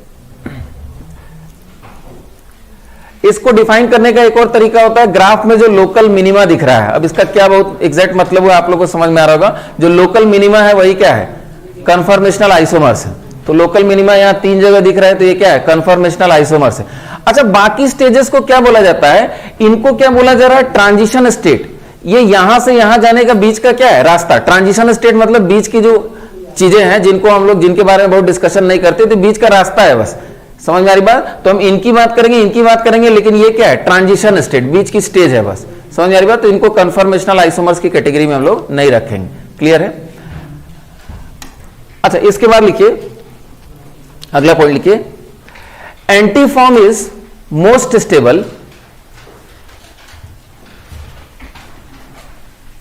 एंटीफॉर्म is most stable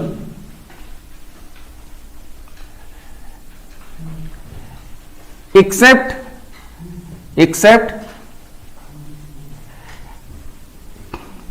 in chelation.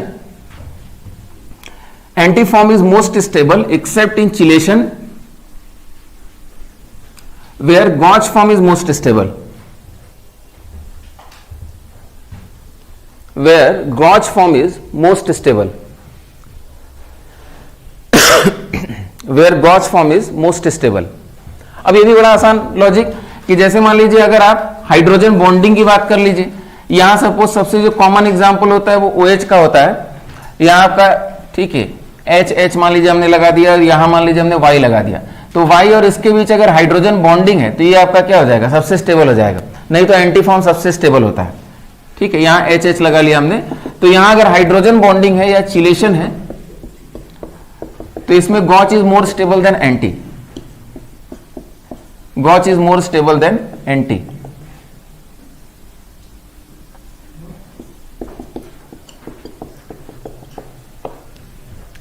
अब इसमें Y की क्या पॉसिबिलिटी हो सकती है कि जो हाइड्रोजन बॉन्डिंग कर जाए, तो Y की पॉसिबिलिटी क्या हो सकती है, तो Y की पॉसिबिलिटी आपकी फ्लोरीन की हो सकती है, क्लोरीन भी हाइड्रोजन बॉन्डिंग कर लेगा OH के साथ, या और सिंपल पॉसिबिलिटी CHO की, NO2 की, या आपका COH हो गया, या आपका इवन OH हो गया। इस टाइप के जो भी एग्जांपल यहां आएंगे जहां हाइड्रोजन बॉन्डिंग बनने का चांस है गॉच पोजीशन से, तो वहां क्या हो जाएगा आपका, गॉच फॉर्म इज मोर स्टेबल। जैसे इसका सबसे बढ़िया एग्जांपल आता है जो पूछा जाता है सबसे ज्यादा, इथिलीन ग्लाइकॉल।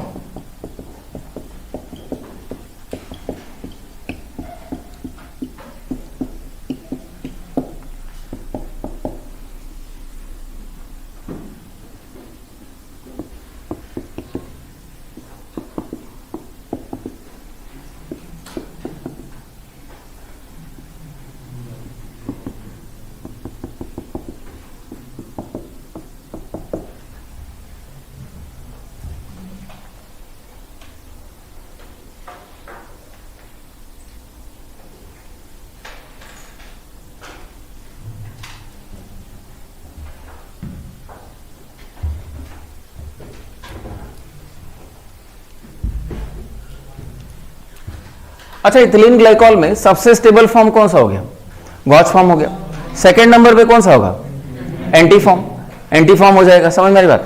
तो अगर हम इथिलीन ग्लाइकॉल में ही आपसे स्टेबिलिटी का ऑर्डर पूछें, स्टेबिलिटी, तो सबसे स्टेबल कौन हो गया आपका, आपने बताया गॉच सबसे स्टेबल हो गया, उसके बाद आपका एंटीफॉर्म हो गया, उसके बाद आपका पार्शियली इक्लिप्स्ड, और फिर उसके बाद फुल्ली इक्लिप्स्ड। Fully eclipsed. यहां भी अगर हम आपसे कहें कि भाई ग्राफ बनाइए वही वाला, तो यहां ग्राफ ऐसा ही नहीं बनेगा, थोड़ा अलग हो जाएगा। क्यों? ये सबसे ज्यादा स्टेबल है, हाइड्रोजन बॉन्डिंग की बात हो रही है। तो एक बार अपने से बनाइए जरा। तो कहां से शुरू करिएगा? फुल्ली इक्लिप्स से शुरू करिएगा, उसको फर्स्ट मानिएगा। अपने से करिए तो फुल्ली इक्लिप्स्ड को फर्स्ट मानिएगा, 4 एनर्जी लेवल्स में डिवाइड करिए और देखिए कैसा ग्राफ आ रहा है।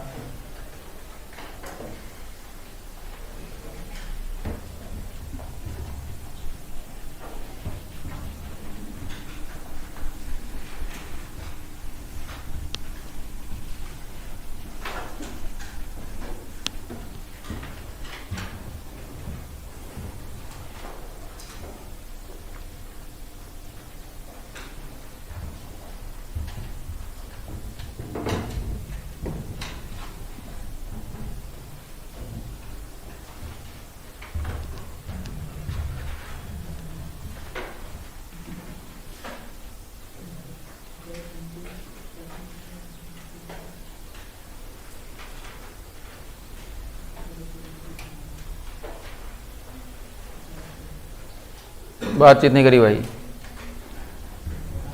बना लिए होंगे? ठीक है, कुछ है नहीं इसमें। 4 एनर्जी लेवल्स में हमने डिवाइड कर दिया।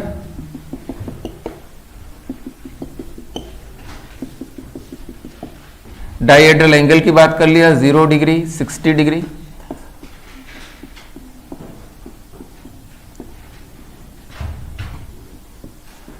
टू 240 और 300 तक बना लिया जाए। तो यहां ये सबसे ऊपर क्या है, इसको मान लीजिए, ठीक है, फर्स्ट से शुरू किया था ना। फर्स्ट क्या था? Fully eclipsed. Fully eclipsed first से शुरू किया और डायरेक्ट कहां पहुंचेंगे? मोस्ट स्टेबल पे आ जाएंगे। मोस्ट स्टेबल पे आ गए। फिर उसके बाद 60 डिग्री का रोटेशन किए तो पार्शली इक्लिप्स्ड। तो पार्शली इक्लिप्स्ड तो आपका ये एनर्जी लेवल हो गया। फिर उसके बाद एंटी, तो एंटी सबसे स्टेबल अब नहीं है। फिर ऐसा ही पार्ट रिपीट करेगा, ये ना, रोटेट किए तो फिर से पार्शली इक्लिप्स्ड और फिर से रोटेट किए तो गॉच कन्फर्मेशन, मतलब सबसे स्टेबल यहां ना। और फिर उसके बाद ऊपर चले जाएंगे यहां पे। ये समझ में आया? बढ़िया सवाल बनता है इसमें, स्प्लिट करके, मतलब कहीं से भी उठाएगा और आपसे पूछेगा ABCD कर दिया और पूछ रहा है कौन क्या है। ठीक है, तो वहां तरीका आपका बड़ा सिंपल है, 4 एनर्जी लेवल आप बांट देंगे और उसके बाद अपने आप समझ में आ जाएगा कि भाई कौन क्या है। क्लियर है? तो अच्छा सवाल यहां से बनता है। तो दोनों के ग्राफ में थोड़ा सा अंतर आ गया, बस यहां क्या है, gauche conformation is the most stable in case of intramolecular hydrogen bonding, क्योंकि गॉच पोजीशन से ही अप्रोच है। समझ में आ रही बात? एंटी हो जाएगा तो अप्रोच नहीं हो पाएगा, काफी दूर हो जाएंगे तो हाइड्रोजन बॉन्डिंग नहीं हो पाएगा।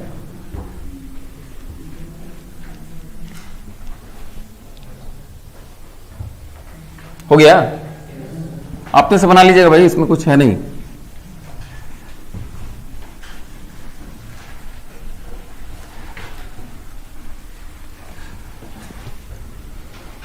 अच्छा, यानी कई चीजें हम लोगों ने क्लियर कर लिया।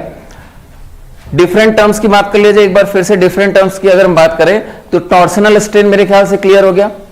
टॉर्सनल स्ट्रेन क्या होता है, टॉर्सनल एनर्जी क्या होती है, डाइहेड्रल एंगल क्या होता है और वॉन डेर वाल रिपल्शन क्या होता है। ठीक है, ये भी पॉइंट क्लियर हो गया। और वॉन डेर वाल को टॉर्सनल रिपल्शन से या टॉर्सनल स्ट्रेन से कैसे डिस्टिंग्विश कर रहे हैं, ये पॉइंट भी सिंप्लिसिटी के साथ दिमाग में बैठा लीजिएगा। ठीक है, बहुत उस पर बहस करने का कोई मतलब नहीं है। ठीक है, सिंपल हम लोग का काम चल जाए उतना काम किया जाए। अच्छा, इसके बाद एक और चीज सीख लेते हैं जल्दी से। फिशर की अगर बात करें, हम लोग सीख रहे हैं फिशर को न्यूमैन में कन्वर्ट करना और न्यूमैन को फिशर में कन्वर्ट करना है। चलो ये देखा जाए क्या है। तो जैसे मान लीजिए एक सिंपल एग्जांपल फिर से, ClCl, यहां ब्रोमीन का और यहां मिथाइल मिथाइल, ये हमने एग्जांपल लिया। ठीक है, तो अब ये समझाने की जरूरत नहीं है कि भाई ये साइड वाले ग्रुप कहां है। साइड वाले ग्रुप बाहर की तरफ, साइड वाले ग्रुप बाहर की तरफ है और ये भी क्या है, बाहर की तरफ, ये भी क्लियर है। और ये अंदर जा रहा है, ये भी क्या है, अंदर जा रहा है। आपने यहां से इसको व्यू किया। यहां से एक पॉइंट हमको और समझ में आया कि फिशर अगर बना रहे तो फिशर तो हमेशा ऐसा ही रहेगा।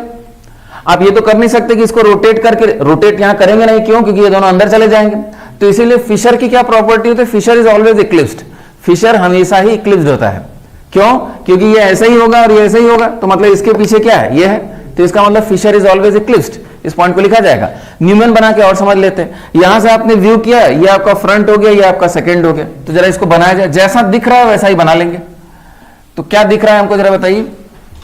यहां से आप व्यू कर रहे हैं, तो व्यू कर रहे हैं तो राइट साइड में आपको क्लोरीन दिख रहा है और लेफ्ट साइड में क्या दिख रहा है, ब्रोमीन दिख रहा है। नीचे की तरफ क्या दिख रहा है, मिथाइल दिख रहा है। क्लियर है? मिथाइल के पीछे मिथाइल दिख रहा है, क्लोरीन के पीछे क्लोरीन और ब्रोमीन के पीछे ब्रोमीन है। समझ मेरी बात? जो स्ट्रक्चर दिख रहा था उसको बना दिया, ये इसका न्यूमैन प्रोजेक्शन है। अच्छा, न्यूमैन प्रोजेक्शन बना के कई चीजें समझने की कोशिश करिए। फिशर को न्यूमैन में कन्वर्ट कर दिया। ये व्यू का अंतर है, कैसे आप देख रहे हैं चीजों को। समझ में आ रही बात? अगर हमको न्यूमैन बनाना है तो हम सामने से देख के नहीं बना पाएंगे। न्यूमैन बनाना है तो क्या है, कार्बन कार्बन की लाइन के अलोंग देखना है, तब आप इसको क्या बना सकते हैं, न्यूमैन प्रोजेक्शन बना सकते हैं। अच्छा, अगर कोई कहे कि न्यूमैन को फिशर में बनाना है, तो न्यूमैन को फिशर में सामने से देखने से नहीं बनेगा। कहां से देखेंगे? यहां ऊपर से देखेंगे। ऊपर से देखेंगे तो ये ग्रुप आपकी तरफ दिखेंगे, पीछे वाले ग्रुप भी आपकी तरफ दिखेंगे और ये दोनों ग्रुप आपसे दूर जा रहे होंगे। ये पॉइंट समझ में आ रहा है? तो आप कहां से देख रहे हैं उससे आपका बन जाएगा। आप यहां से देखें, कोई कहने हम यहां से देखेंगे, कहीं से भी देख के बना सकते हैं, उसमें कोई दिक्कत नहीं। सुविधा क्या है कि यहां से देख के आराम से बना लीजिएगा, उसको देखा जाएगा, अभी उसको भी नहीं बना रहे, तो यहां से यहां पहुंचने में तो कोई समस्या नहीं। अच्छा, अगर मान लीजिए ऐसा कन्फर्मेशनल आइसोमर आपके सामने हम दें और पूछें कि ये कायरल है कि ये कायरल है, तो आप कैसे बताएंगे इसको? तो आप कहेंगे इसमें तो बोर्ड का प्लेन प्लेन ऑफ सिमेट्री दिख रहा है, जितना स्ट्रक्चर आगे उतना स्ट्रक्चर पीछे, ये क्या है, एक कायरल कंपाउंड है। बोर्ड का प्लेन क्या है, प्लेन ऑफ सिमेट्री है।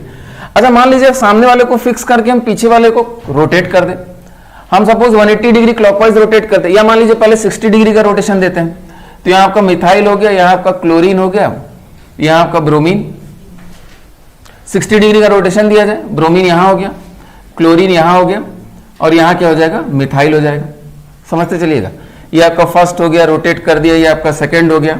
अब आपसे दोबारा सवाल पूछ रहे हैं, ये मॉलिक्यूल कायरल है कि ये कायरल है? मॉलिक्यूल कायरल है कि ये कायरल है? तो अगर आप इस कंफर्मेशन को ध्यान से समझेंगे तो इस कंफर्मेशन में तो एलिमेंट ऑफ सिमेट्री नहीं है। इस कंफर्मेशन में एलिमेंट ऑफ सिमेट्री नहीं है, ठीक है। लेकिन एक चीज समझने की कोशिश किया जाए, कायरल एक कायरल हम इसमें ये कंफर्मेशनल आइसोमर्स है ना, तो हम रोटेट कर देंगे, दोबारा रोटेट कर देंगे। समझ में आ रही बात? क्योंकि मॉलिक्यूल तो यही है, ये मॉलिक्यूल क्या है, एक कायरल मॉलिक्यूल है। तो ऐसा नहीं कि रोटेट करके आपने ये बना दिया और कहा कि मॉलिक्यूल क्या है, कायरल है। समझ में आ रही बात? जैसे इसको इस तरीके से भी समझा जाता है कि बेसिकली ये जो फॉर्म्स आप बना रहे हैं, ठीक है, ये क्या है, लगातार कन्वर्ट होने वाली फॉर्म्स है। ये स्टेबल फॉर्म नहीं है कि भाई इसी फॉर्म में रुका रहेगा तब इसकी कायरलिटी बता दीजिए, क्योंकि ये तो रोटेशन कर ही रहा है, ठीक है। तो आपको अगर समझना है तो आप क्या करिए, रोटेट करिए।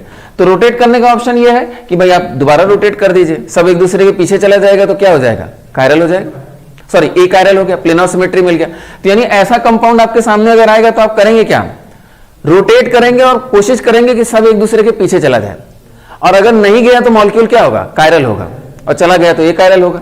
समझ मेरी बात? तो यहां कोई दिमाग नहीं लगाना है, रोटेट करना है। अच्छा, रोटेशन के लिए आप फ्री हैं, आप कहिए कि सर 120 डिग्री जरा एक बार रोटेट करके देखा जाए, तो सामने वाले को फिक्स करिए और पीछे वाले को 120 डिग्री दोबारा रोटेट कर दीजिए। या ठीक है, हमने क्या रोटेट किया था, सामने वाले को फिक्स किया, ठीक है, देखते हैं। सामने वाले को फिक्स किया, मिथाइल हो गया, यहां आपका क्या हो गया, ब्रोमीन हो गया।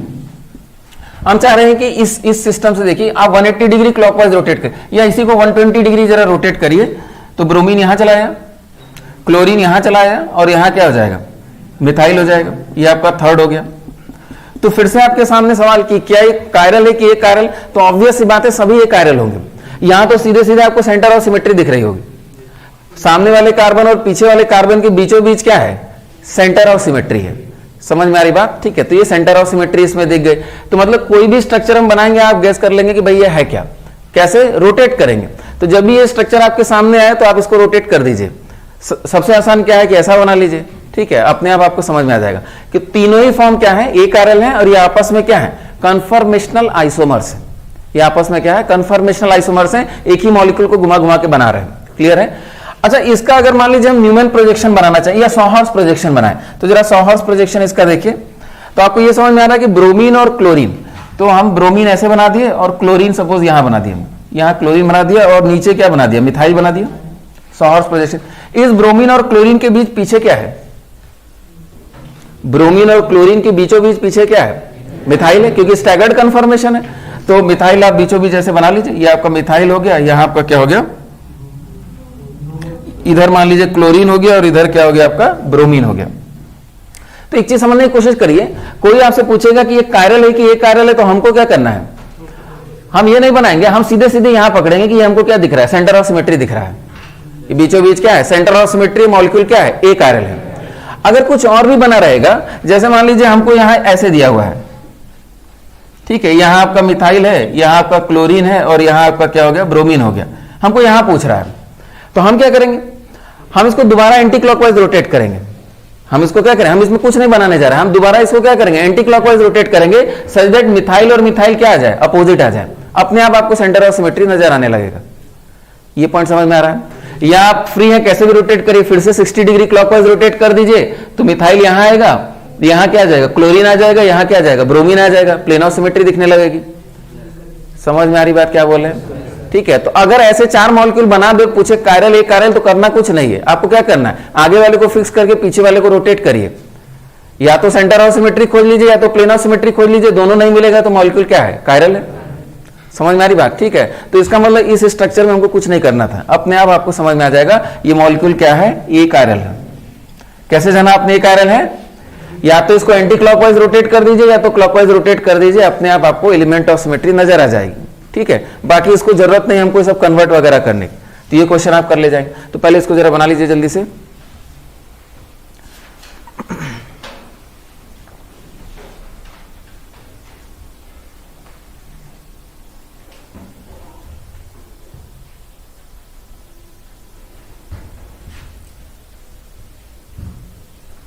तो तेजी से बनाइए ताकि पॉइंट खत्म हो जाए। बहुत सिंपल सी बात है, ठीक है, लेकिन क्वेश्चन देखने में थोड़ा सा मुश्किल लगता है। हो गया?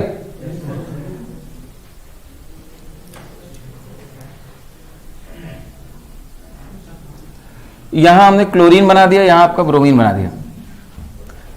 ठीक है, ये आपका बी मॉलिक्यूल हो गया, इससे पहले वाला ए था मान लीजिए।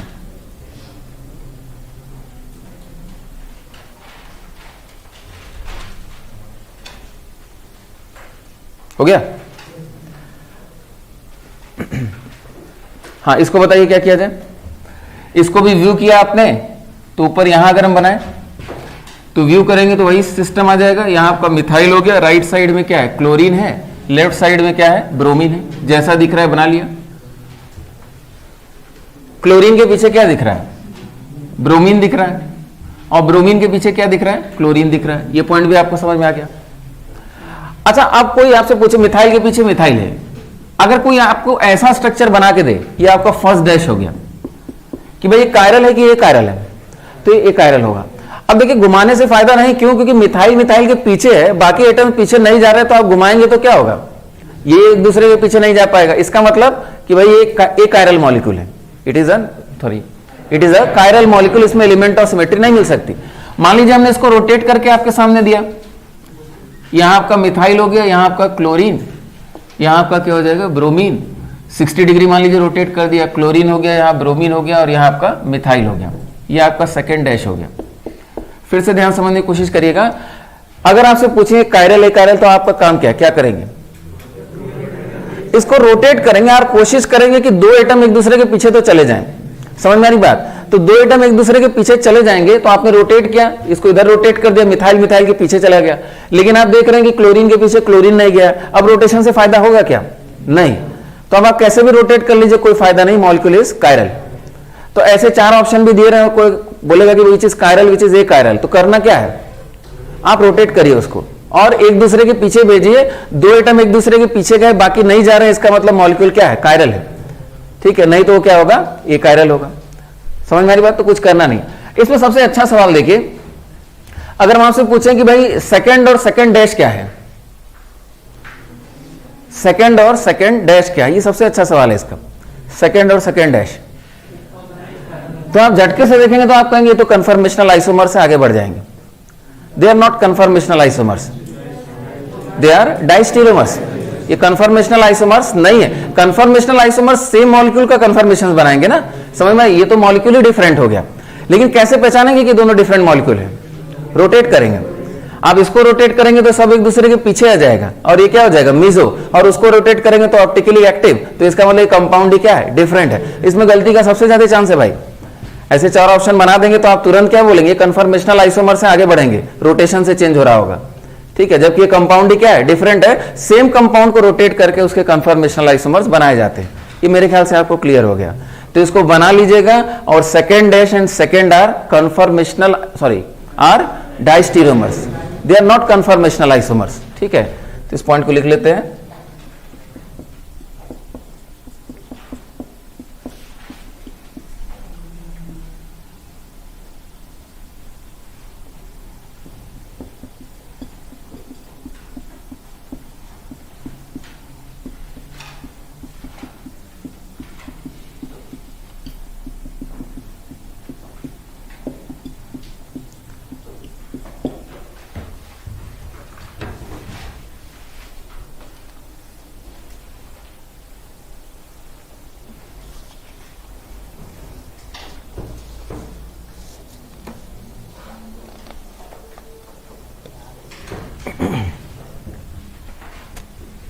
अच्छा, अभी एक काम बचा हुआ है, इसको हल्के से आइडिया से समझिए, क्योंकि उसकी बहुत जरूरत नहीं है, लेकिन एक आइडिया से समझ लीजिए इसको कि इधर से इधर जाना तो आसान है।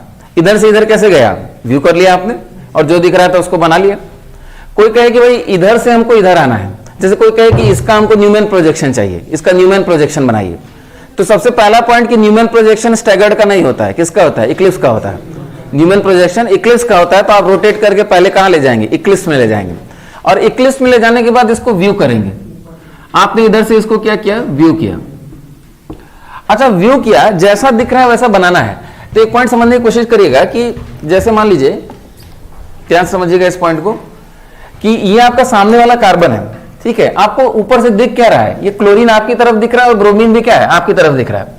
और बोर्ड में आपको ऐसे ऐसे बनाना है, ठीक है, और हॉरिजॉन्टल ग्रुप्स बाहर होने चाहिए। तो इसका मतलब 2 ऑप्शन है कि जो 1 है, सामने वाले को 1 कह रहे हैं, पीछे वाले को 2 कह रहे हैं। तो 1 को हम नीचे बना दें कि 1 को हम ऊपर बना दें। ध्यान समझिए इस पॉइंट को। जैसे आपने व्यू किया ऊपर से, आपको ये बाहर की तरफ दिख रहा है, आपकी तरफ दिख रहा है, ऊपर से दिख रहा है, ठीक है। तो अगर हम इसको कॉपी के प्लेन में ऐसे बनाना चाह रहे हैं, तब तो ये क्या दिख रहा है, बाहर की तरफ, और 1 कहां गया है, नीचे गया है। लेकिन अगर आप 1 ऊपर बनाएंगे तो आप ऐसे बनाएंगे, समझ में आ रही बात, ये अंदर की तरफ जाएगा, जबकि हॉरिजॉन्टल में आप इस बात का ध्यान नहीं देंगे।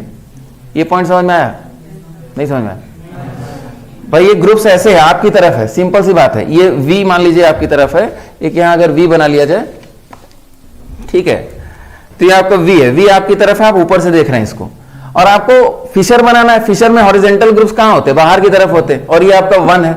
तो 2 पॉसिबिलिटी में आप इसको बना सकते हैं। आप एक तो ऐसे बना सकते हैं जिसमें हॉरिजॉन्टल ग्रुप्स कहां दिख रहा है, बाहर की तरफ, यानी 1 क्या है, नीचे है। और दूसरी पॉसिबिलिटी में आप ऊपर बनाएंगे, इसको ध्यान नहीं देंगे, तब आप हॉरिजॉन्टल ग्रुप्स कहां बना दिए, अंदर की तरफ बना दिए, जबकि ये काम नहीं करना है।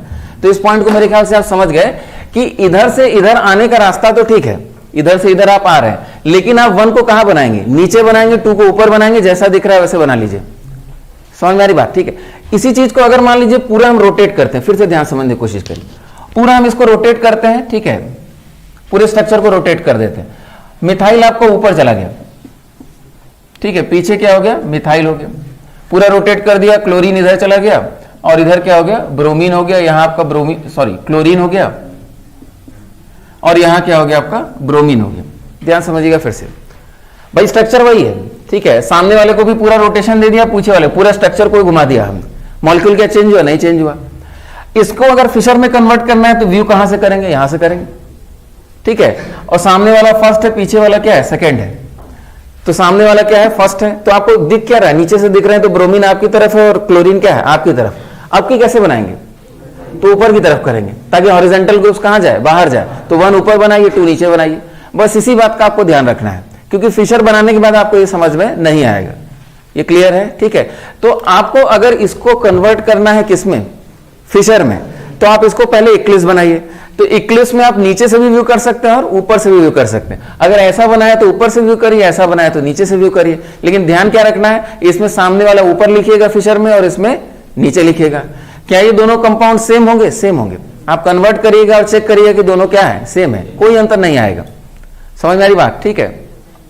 चलिए एक दो क्वेश्चन करते हैं। हमने इसको बता दिया खाली आपको क्योंकि इसकी कभी जरूरत नहीं पड़ेगी, कभी जरूरत नहीं है कन्वर्ट करने की।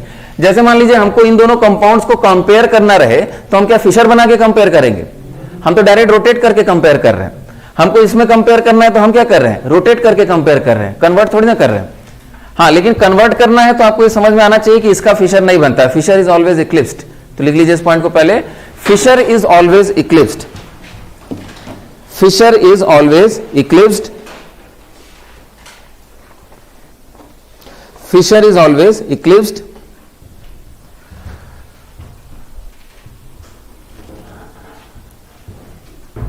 एक क्वेश्चन लिख लीजिए, find the relationship between, find the relationship between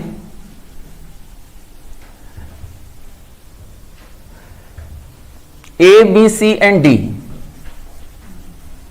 Find the relationship between A, B, C and D.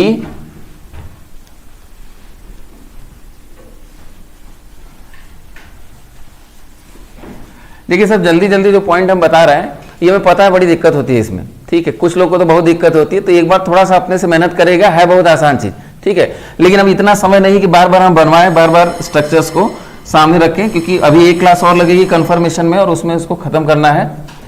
अच्छा, ये रोटेशन वाला कंसेप्ट हो गया। नेक्स्ट क्लास में काफी इंपॉर्टेंट हम लोग साइक्लोहेक्सेन के कंफर्मेशंस की बात करेंगे, वेरी इंपॉर्टेंट साइक्लोहेक्सेन के कंफर्मेशंस।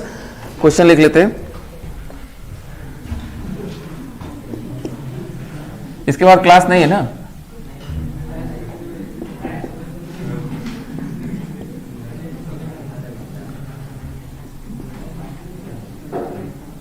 बातचीत नहीं करिए।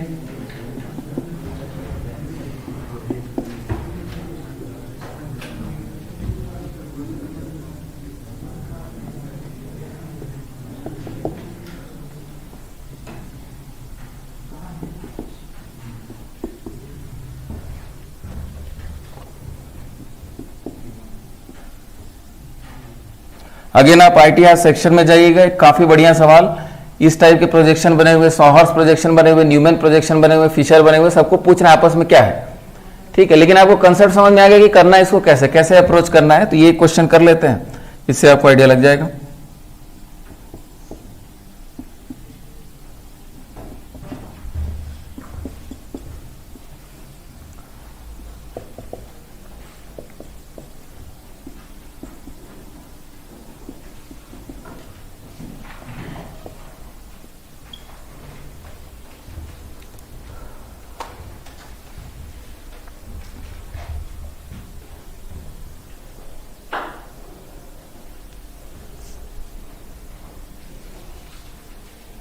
टाइम होते ही कनेक्शन बंद हो जाता लग रहा है, चलो भाग गए।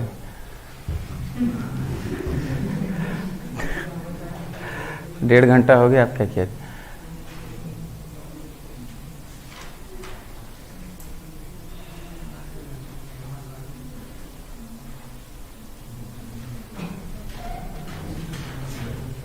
देखा जाए, जल्दी से किया जाए। ए और बी में आपस में क्या रिलेशनशिप है? ए एंड बी कैसे करेंगे ये बताइए? तो रोटेट करेंगे। तो हमको पता है कि हाइड्रोजन यहां है तो हाइड्रोजन के पीछे हाइड्रोजन भेजा जाए, तो हम इसको रोटेट कर रहे हैं। देखिए तो हाइड्रोजन के पीछे हाइड्रोजन, तो बाकी आगे वाला तो फिक्स है ही, हाइड्रोजन हो गया, यहाँ आपका क्लोरीन हो गया, यहाँ आपका क्या है? ब्रोमीन है। इसको क्या कर दिया जाए? एंटी क्लॉकवाइज रोटेट कर दिया जाए या क्लॉकवाइज रोटेट कर दीजिए, उससे कोई फर्क नहीं पड़ेगा, ठीक है। तो पीछे वाले को सपोज एंटी क्लॉकवाइज रोटेट कर दिया तो यहाँ क्या आ जाएगा? हाइड्रोजन 180 डिग्री एंटी क्लॉकवाइज पीछे वाले को, ठीक है। यहां क्या आ जाएगा आपका? क्लोरीन, और यहां क्या आ गया आपका? ब्रोमीन आ गया। ये भी क्लियर हो गया। अब फिर से हमारा सवाल वही है कि ए और बी आपस में क्या है? ए और बी आपस में क्या है?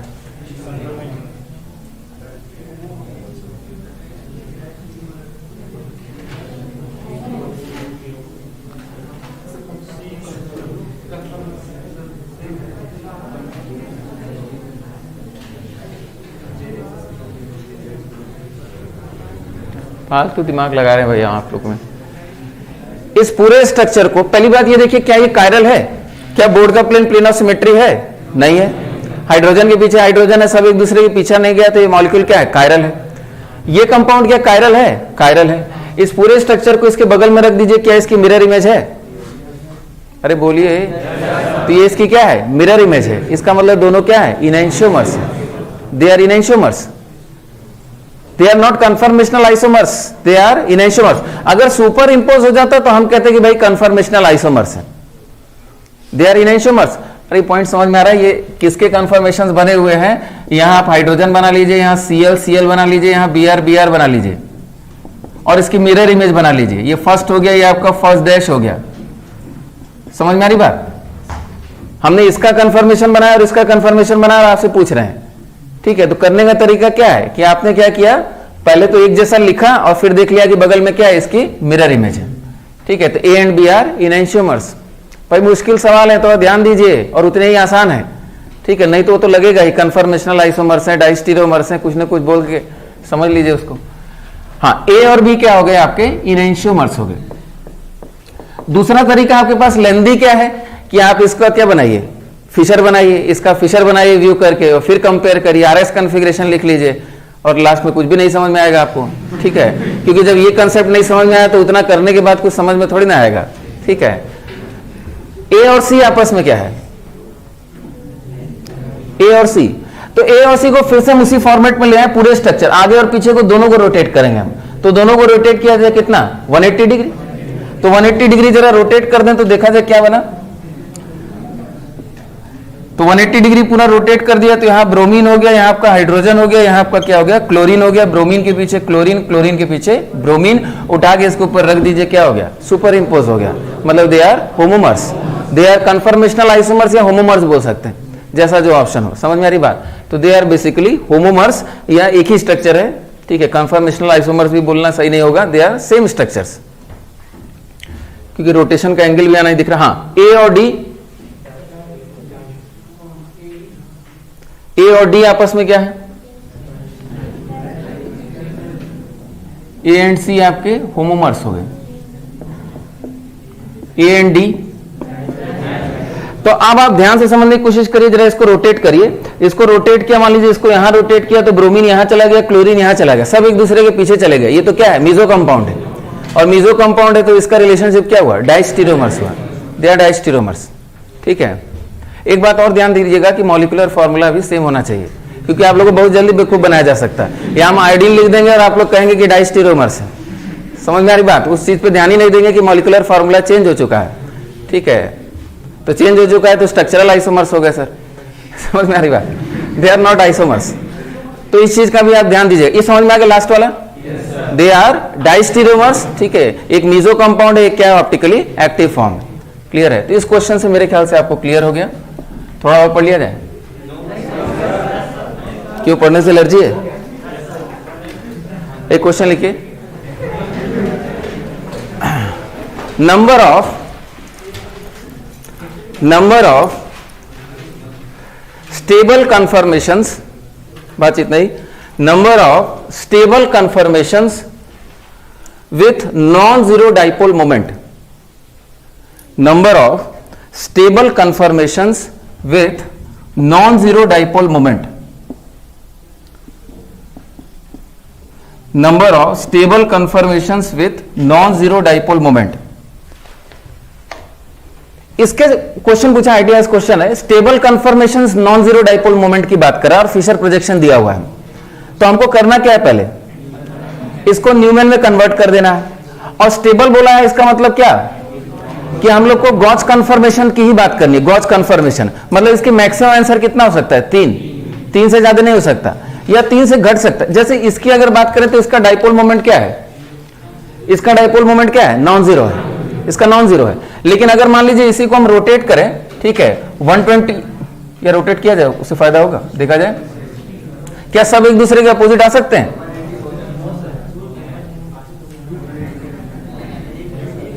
ब्रोमीन हो गया, यहां क्या हो गया आपका? क्लोरीन हो गया, यहां आपका हाइड्रोजन हो गया।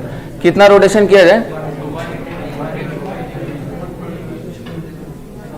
अच्छा, जब हाइड्रोजन हाइड्रोजन के अपोजिट है और बाकी अपोजिट आए नहीं तो सब एक दूसरे के अपोजिट नहीं आ पाएंगे। आ पाएंगे क्या? ठीक है, तो इसका मतलब इसको चेक करेगा, इसका मतलब सब अगर एक दूसरे के अपोजिट आगे होते तो क्या होता, जीरो डाइपोल मोमेंट। तो इसका मतलब मैक्सिमम आंसर तो इसमें 3 है, लेकिन बनाइए इसको। तो कैसे बनाया जाएगा, सबसे पहला कंफर्मेशन बताइए क्या बनाएंगे, नीचे से व्यू करिए, यहां ब्रोमीन हो गया, यहां क्लोरीन हो गया, यहां आपका हाइड्रोजन हो गया। क्लोरीन के पीछे क्या बनाया आपने, ब्रोमीन बनाया, उसको 60 डिग्री क्लॉकवाइज रोटेशन करके हमको बताइए क्या बनाया। तो यहां आपका क्या हो जाएगा, ब्रोमीन हो जाएगा। तो शॉर्टकट किया जाए, या शॉर्टकट करने में गड़बड़ हो जाएगा। यहां आपका क्या हो जाएगा, ब्रोमीन हो गया, यहां आपका हाइड्रोजन हो गया, और यहां क्या हो गया आपका क्लोरीन हो गया। लेकिन क्या इसको काउंट करने जा रहे हैं, नहीं, इसकी बात नहीं हो रही है। आप इसको 60 डिग्री रोटेट करिए, तो 60 डिग्री रोटेट कर दिया तो क्या स्ट्रक्चर बन गया, यहां आपका ब्रोमीन, यहां आपका क्लोरीन, यहां आपका हाइड्रोजन। अब 60 डिग्री क्लॉकवाइज रोटेशन किया, हाइड्रोजन, यहां आपका क्लोरीन हो गया, नहीं सॉरी, यहां ब्रोमीन हो गया, और यहां क्या हो गया आपका क्लोरीन हो गया। ये पहला कंफर्मेशन हुआ। स्टेबल कंफर्मेशन मतलब ये कन्फर्मेशनल आइसोमर, तो इसका नॉन जीरो डाइपोल मोमेंट है 1 हो गया। फिर आपने इसको रोटेट किया, ये कहां चला जाएगा, 120 का रोटेशन दीजिएगा, ब्रोमीन यहां आ गया अभी भी क्या होगा, नॉन जीरो होगा। फिर ब्रोमीन आपका यहां आ गया, ठीक है, लेकिन क्लोरीन के अपोजिट आ रहा है, ये कर लेंगे ना, ये आपका होमवर्क है, कर लीजिएगा, ठीक है।